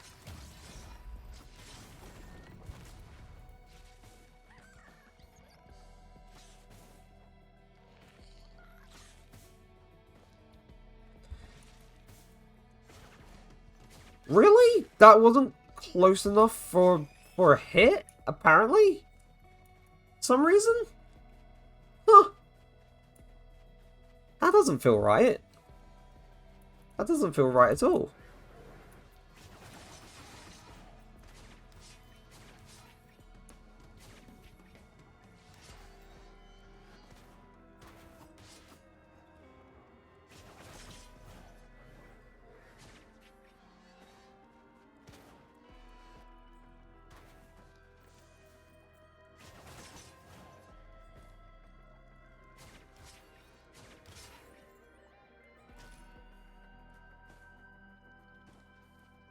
Oh yeah, because it's picking up the bloody... Ah.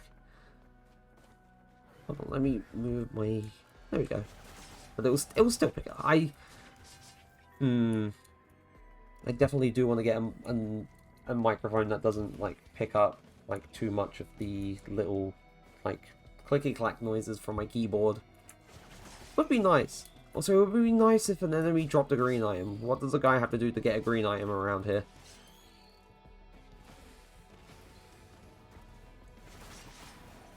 Equipment! Actually, this is better. This is better. Because I know infusion would be helpful, but having supermassive leech under my belt, best fucking thing. Best fucking thing.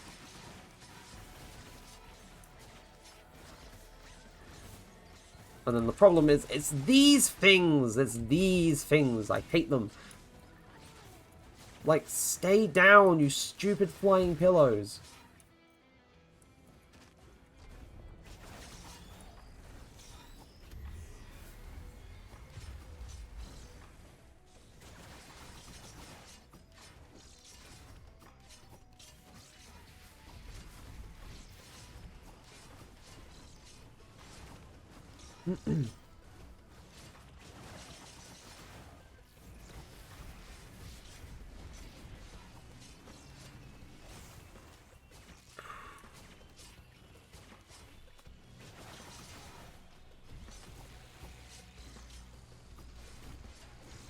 Oh, come on, come on. Get up. 1 and 2 and 3. I made it.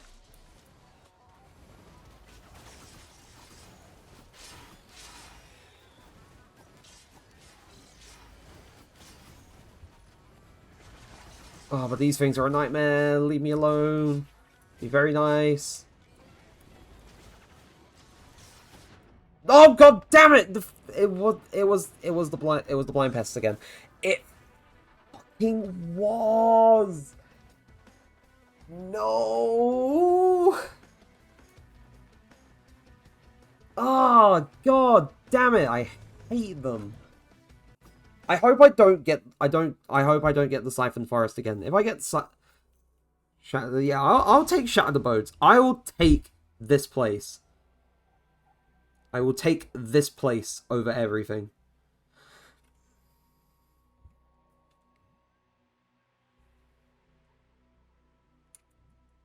Anyway, I need to get out of the escape pod.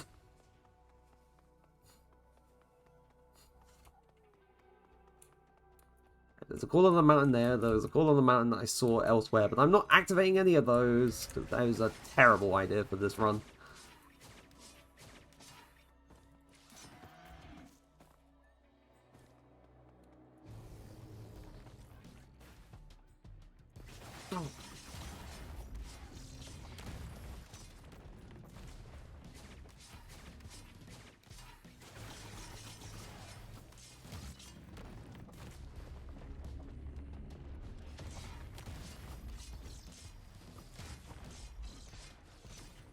Oh.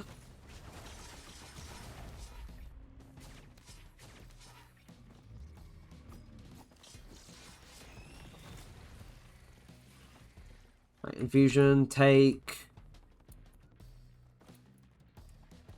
The blue orb appears.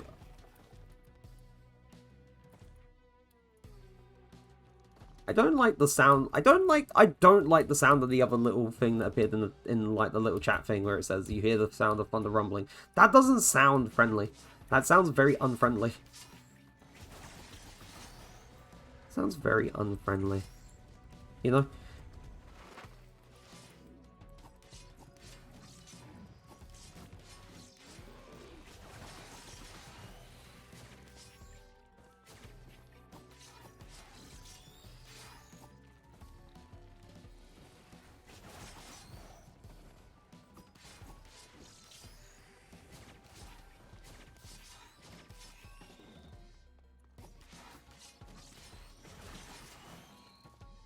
Right.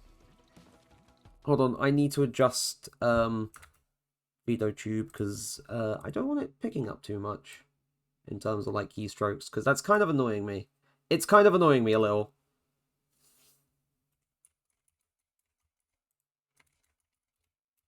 Right, that's better. Sorry about like the little interface stuff because I need to sort that out.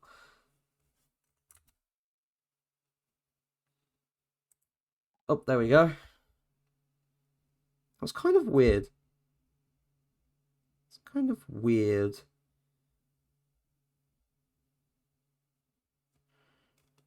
Right. Resume.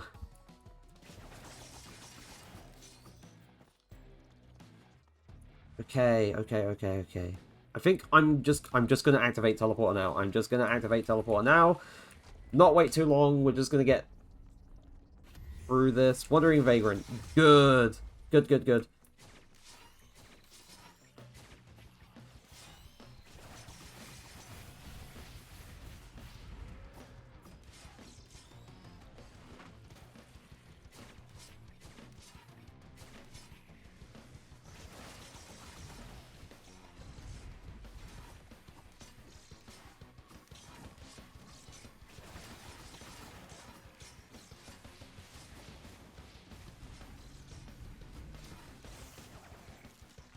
Whew. Oh god, there's so many of the little beetles. I mean, prime health farming, but jeez, or...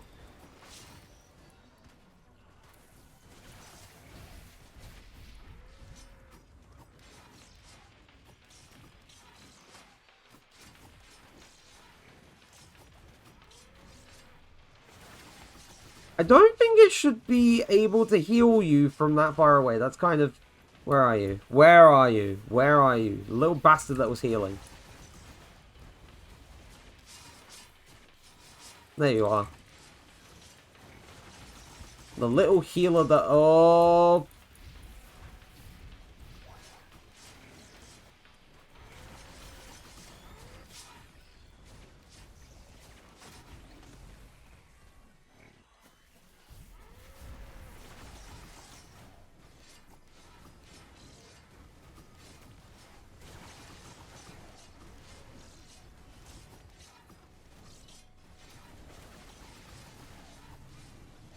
There we go.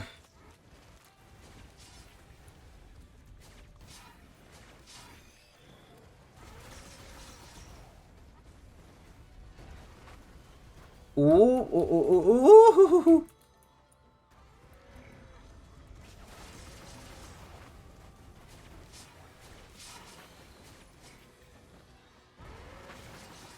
I hate the bisons. The bisons suck. The bisons suck. Ow!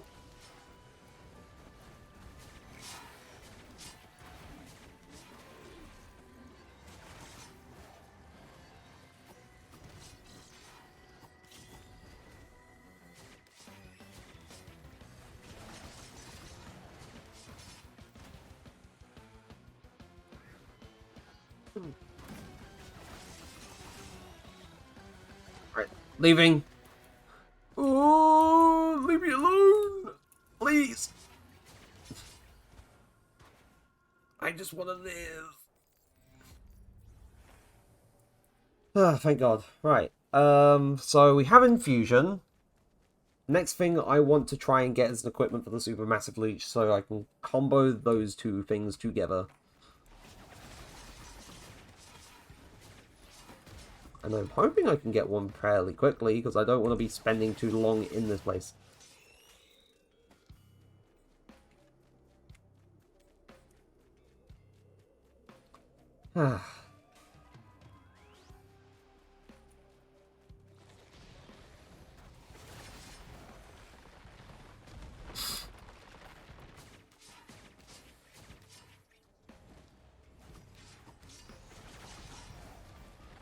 What? Oh, wait. Oh, I thought I had...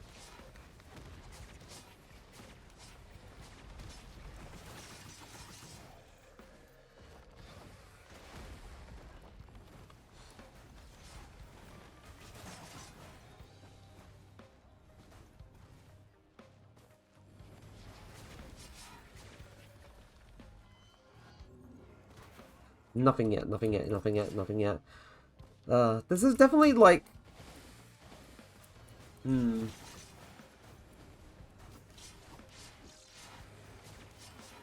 thing I definitely, like, notice about, like, things during streams and stuff is, like... for, like, a good while, I can normally just kind of, like... fill things in very well. Oh, sorry about that. Like, I can normally fill things in very well in terms of, like, when, like, not too much is happening, or it's just, like, kind of droning on with, like, the similar thing.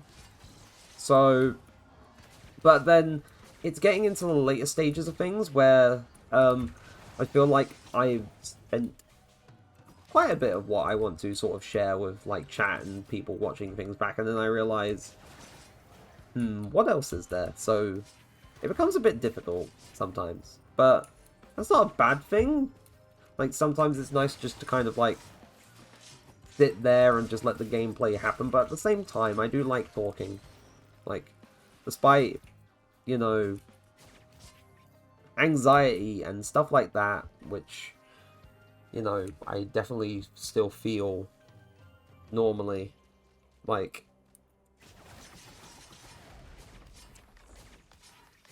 I do like just talking and talking about stuff a lot. I do like that. I do like that a lot.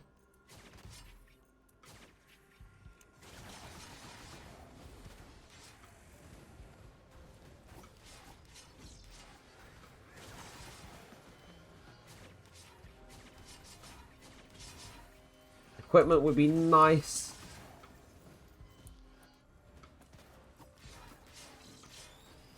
Yeah, in terms of, like, my list of ideas, I think, I don't remember if I did throw this on there, because God knows.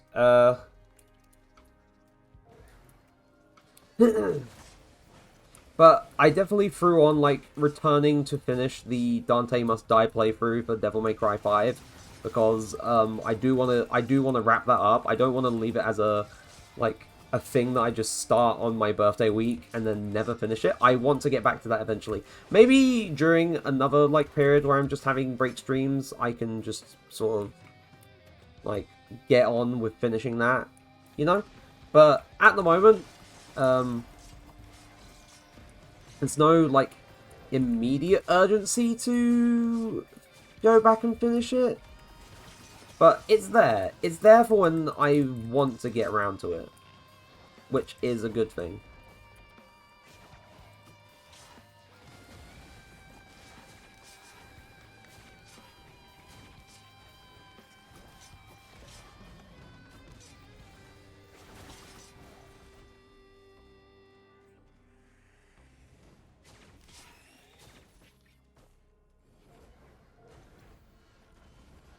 Oh wait, I didn't pick it up.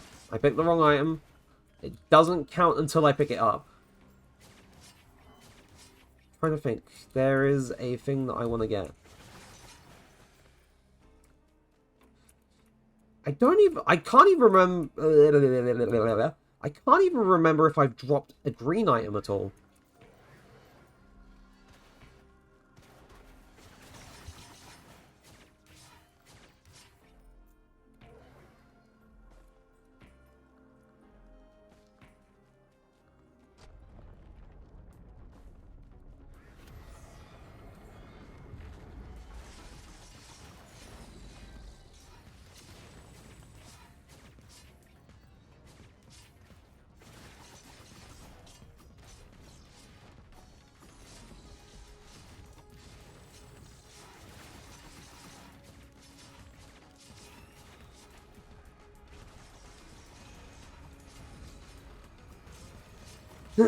Oh, good God.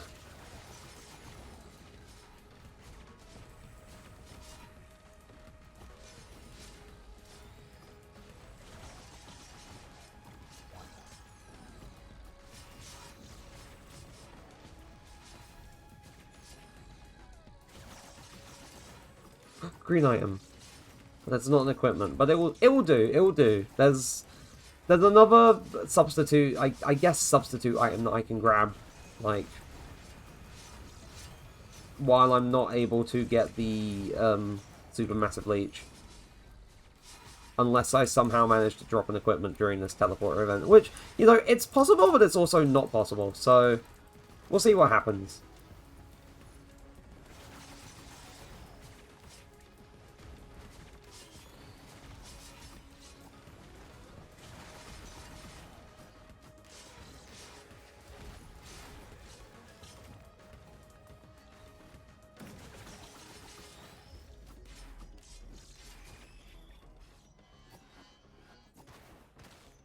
Oh.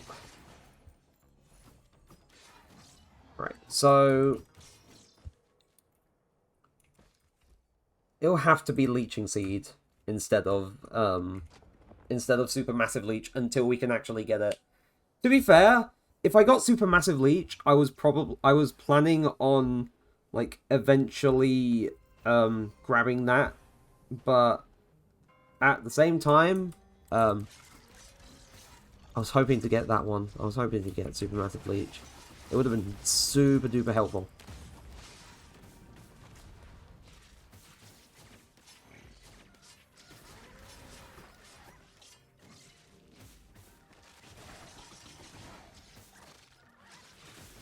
Ah no! What the fuck?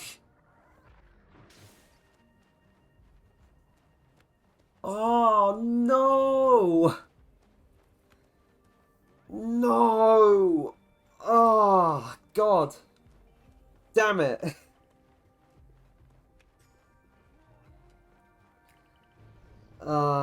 That's disappointing. That's a shame.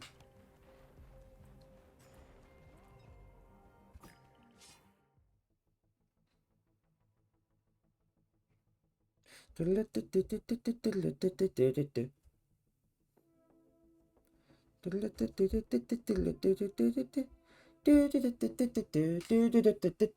ask why I'm thinking about Kirby music at this point in time. It's just in my head.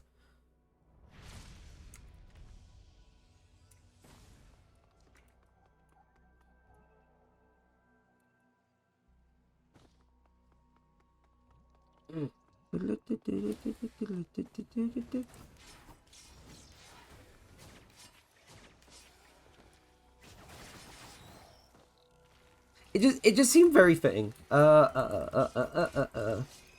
da do do do do. Uh-oh, whoops.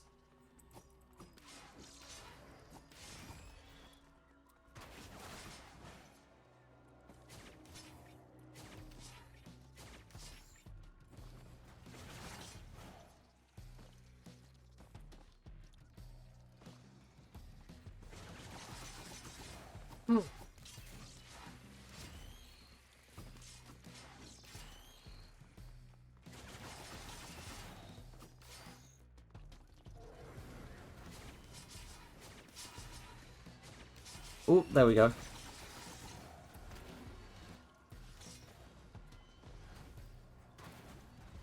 I'm glad I didn't impose the, oh, you can only grab the first item that you actually drop thing, because that would have sucked.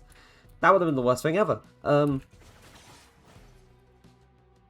think this run, depending on how long it lasts, I'll make this the last run for stream, because this is, because I am getting a little tired, and I do want to sort of chill for a bit after this, so depending on how this goes, I will make it the last run. If it doesn't last that long, I will just do another run and then make that the last run, depending on how long that lasts.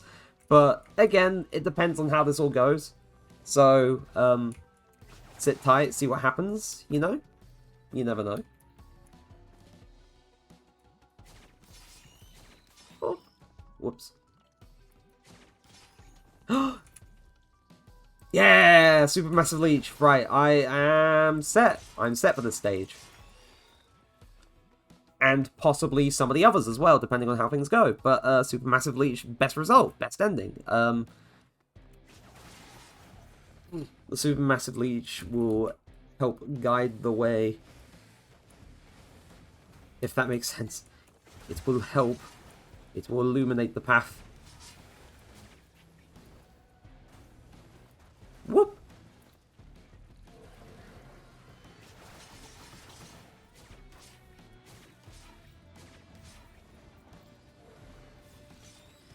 Uh-oh. Oh wait, why am I going for another item? I can only grab the one. I think I did it out of habit. I think, like, with a little bit of the tiredness, I was falling into just the habit of just playing the game normally.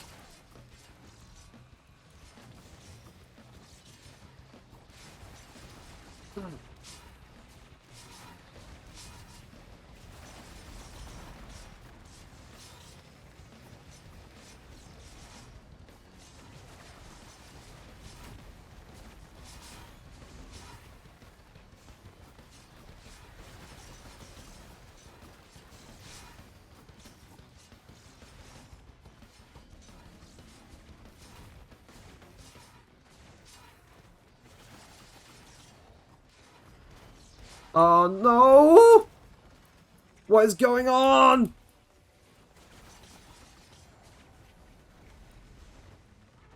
Right, I am getting away so I can, oh my god, I almost ran right into that. That was, oh my god. How many wisps do you need? Like, you don't need that many, Jesus. Like, I thought it was, like, the beetle guard that was being, like, the biggest problem.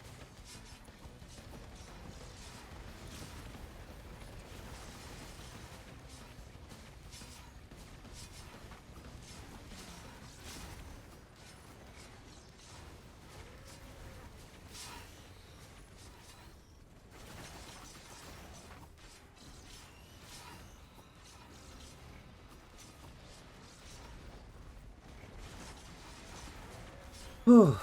Right.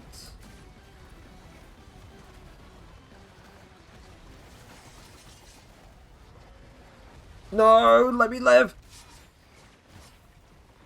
Thank God, Jesus.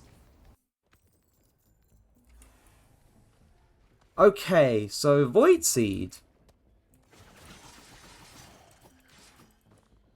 A possibility.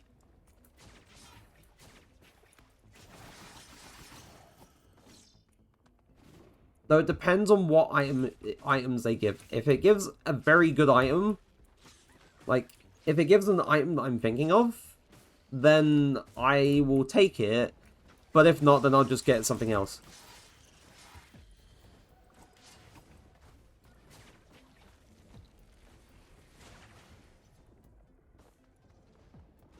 Really? I swear to God.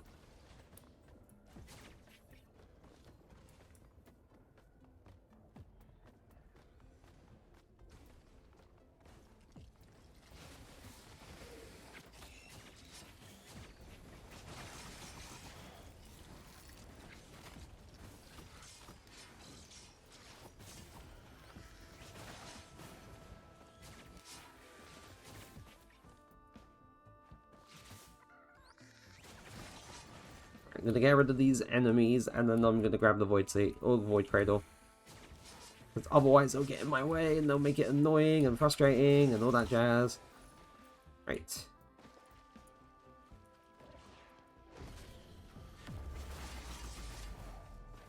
Yeah, Weeping Fungus. Or Wungus.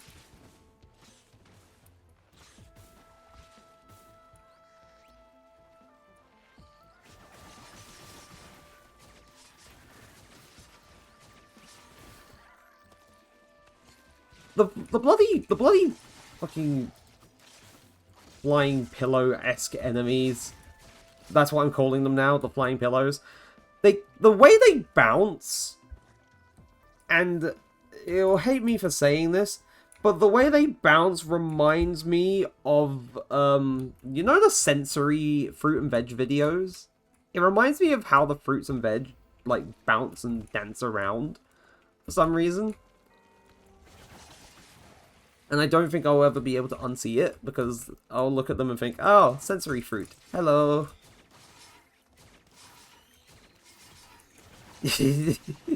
Carrot. Tomato. Grape.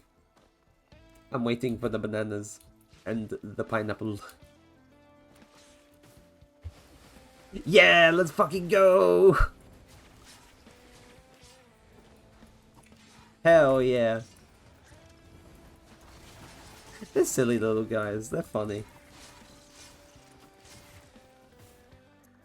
Like, originally I didn't get it, but, you know, pumpkin?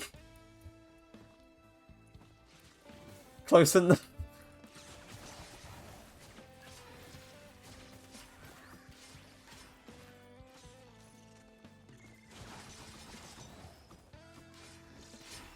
But, I get it now. I get it a lot more than I did in the first place. Which, you know, it's kind of funny saying that out loud. Like, I didn't get the sensory fruit videos. Now I get them. Like, oof.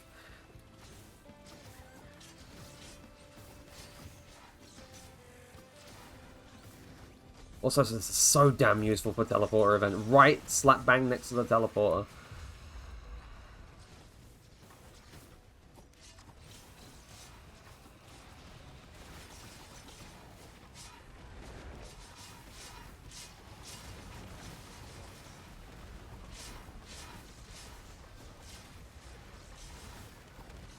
Oh, nope, never mind. That was... I got too complacent. It was the stupid clay Templars. The bloody things walking around them with the machine guns. These stupid, dumb things. I don't like them. Oh, God.